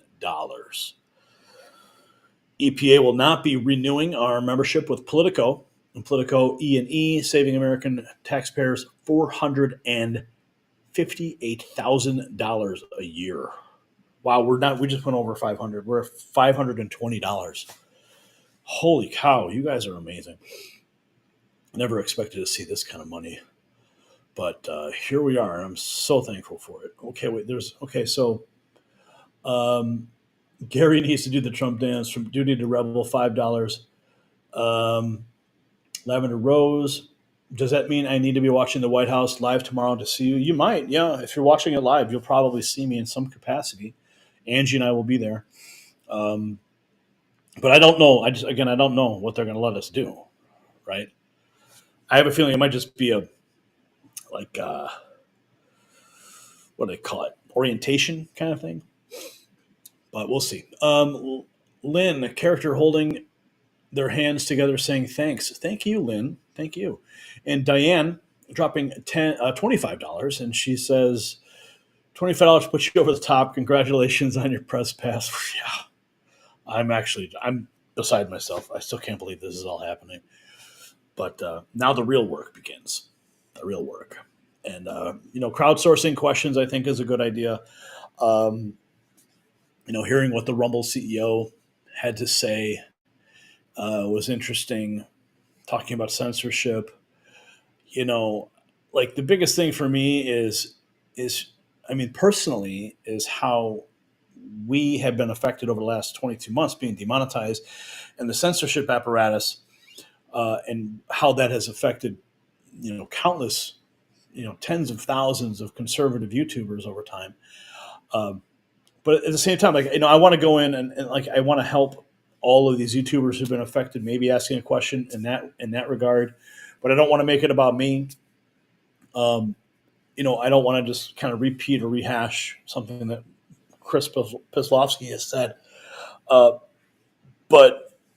it's really all based on the news cycle, like what's being talked about, what narratives are being pushed, and Democrats calling for violence against Doge and Elon Musk and that. There's just so much that can be talked about. It's like you get one shot, you get one question, and you got to make sure it accounts. So some of the etiquette and decorum that I've been reading about is like if you have some kind of esoteric or outside of the box questions, maybe reserve those because you might not get the answer you want or might just be totally out of left field. There's a lot of I don't know what to expect. Mouth of the South dropping $5. Good luck tomorrow, Gary and Angie. So proud of you and happy for you. Lauren in Florida. Thank you, Lauren in Florida. We're $524. I got to get with our post-production team right now, and we got to get that going on. But I want to thank everybody for tuning in. You guys got to see a really unique look behind the scenes of this mobile setup. This is the same setup that I'll be bringing to CPAC next week. I'm going to be at CPAC from Tuesday through Friday. I'm arriving on Tuesday and then returning on Friday. So I'm going to pack all this stuff back up and we're going to put it in another hotel in Washington, D.C. At CPAC. And then we're going to hit the ground running with all that. What is this? Something. Here you go, Gary. What does somebody send me? Jeremy Olson? Do you send me something on X? What is this? Okay, I'll take a look. Jeremy Olson sent you a link. Here you go. Zach Voorhees says, now you show up on YouTube. Isn't that funny? Yep. Now you show up on YouTube. Wow. It's crazy. Look at that. Look at that. Holy cow. Live. They're showing us. Unreal. Wow. Sent you a link. What is this? Donald Trump dance. The tutorial. Okay. This is the tutorial on the Trump dance. Whoa. Vicky Jones, Sheba Dog, $9.99. Okay, so it's like, so he's just basically like 1, 2, 1, 2, 1, 2, and then he goes like this: 1, 2, 1, 2, 1, 2, 1, 2. Okay, I get it now. Okay, let's see if we can figure this out correctly. Okay, so he does the point, and then he goes 1, 2, 3. And then he does the 1, 2, and then 1, 2. That's the Trump dance. Okay, you got it. All right, guys, I love you.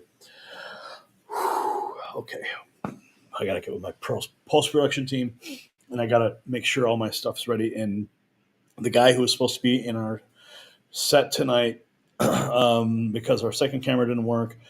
His day got away with him. He wants me to join him in his radio show tomorrow at between 7 and 9 Central.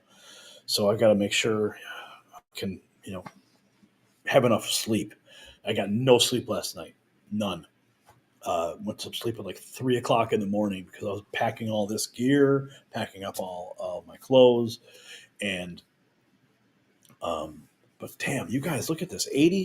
82,000 views, 82,900 views on this live stream tonight. Absolutely amazing to see that.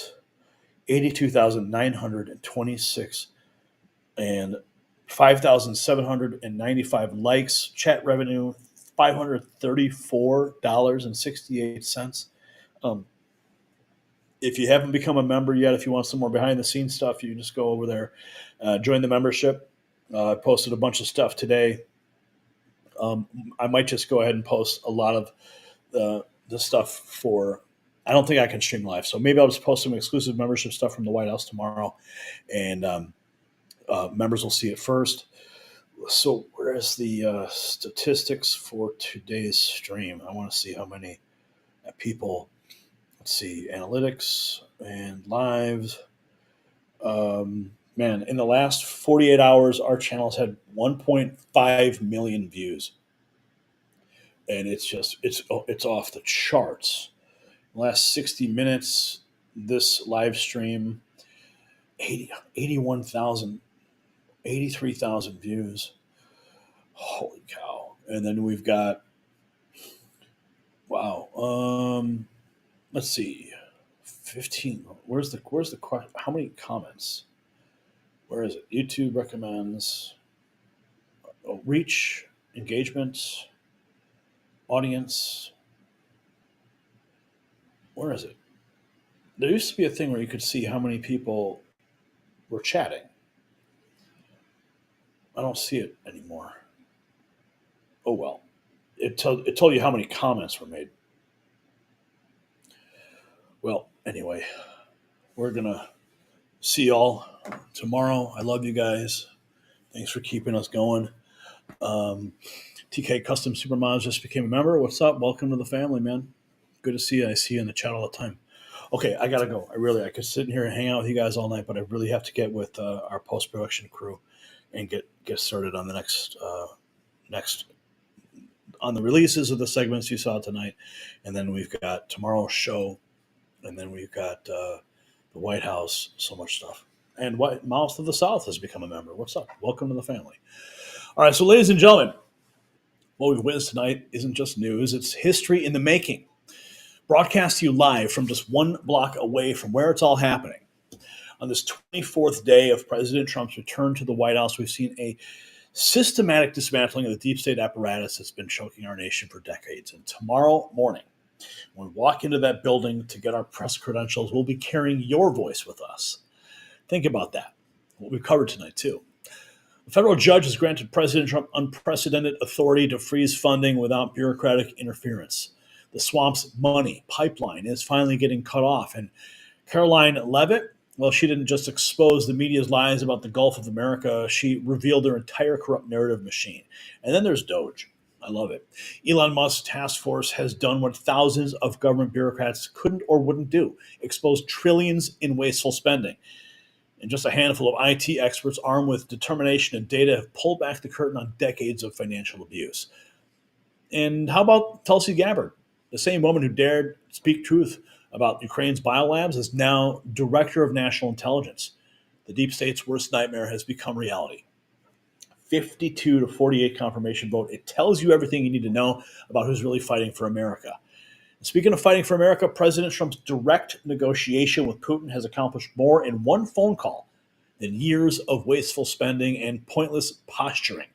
Peace is finally on the horizon, and the war machine's in panic mode. We can literally see their worried faces hurrying past our windows. But none of this would be possible without you, our loyal viewers. Your support keeps us independent, keeps us strong, and most importantly, keeps the truth flowing to millions of Americans who are hungry for real journalism. So to everybody who sent in the super chats and rumble rants tonight, we see you, we hear you, and we appreciate you. Yes, $554.68, man. You guys really exceeded it all. And Patty Truth has just dropped $20 right off at the end of the show. Would you talk the housing issue in your show? Well, Patty, if you want to send me an email and give me some more details on that, just send an email to Gary@nextnewsnetwork.com and give me something. If there's something there, let me know. Remember, if you want to join the fight, you can click the links in the description to donate down below. Every dollar helps us continue bringing you the stories the mainstream media won't touch. And don't forget to visit shop.nextnewsnetwork.com for our exclusive MAG Avengers merchandise. When you wear our gear, you're not just wearing a shirt or a hat, you're declaring your independence from the mainstream media's lies. And tell a friend what you've seen tonight. Share the broadcast. The truth is spreading, and there's nothing they can do to stop it. This is the Raw Feed, coming to you from the belly of the beast. We'll see you tomorrow, live, hopefully, from right inside the White House press room. The fight continues.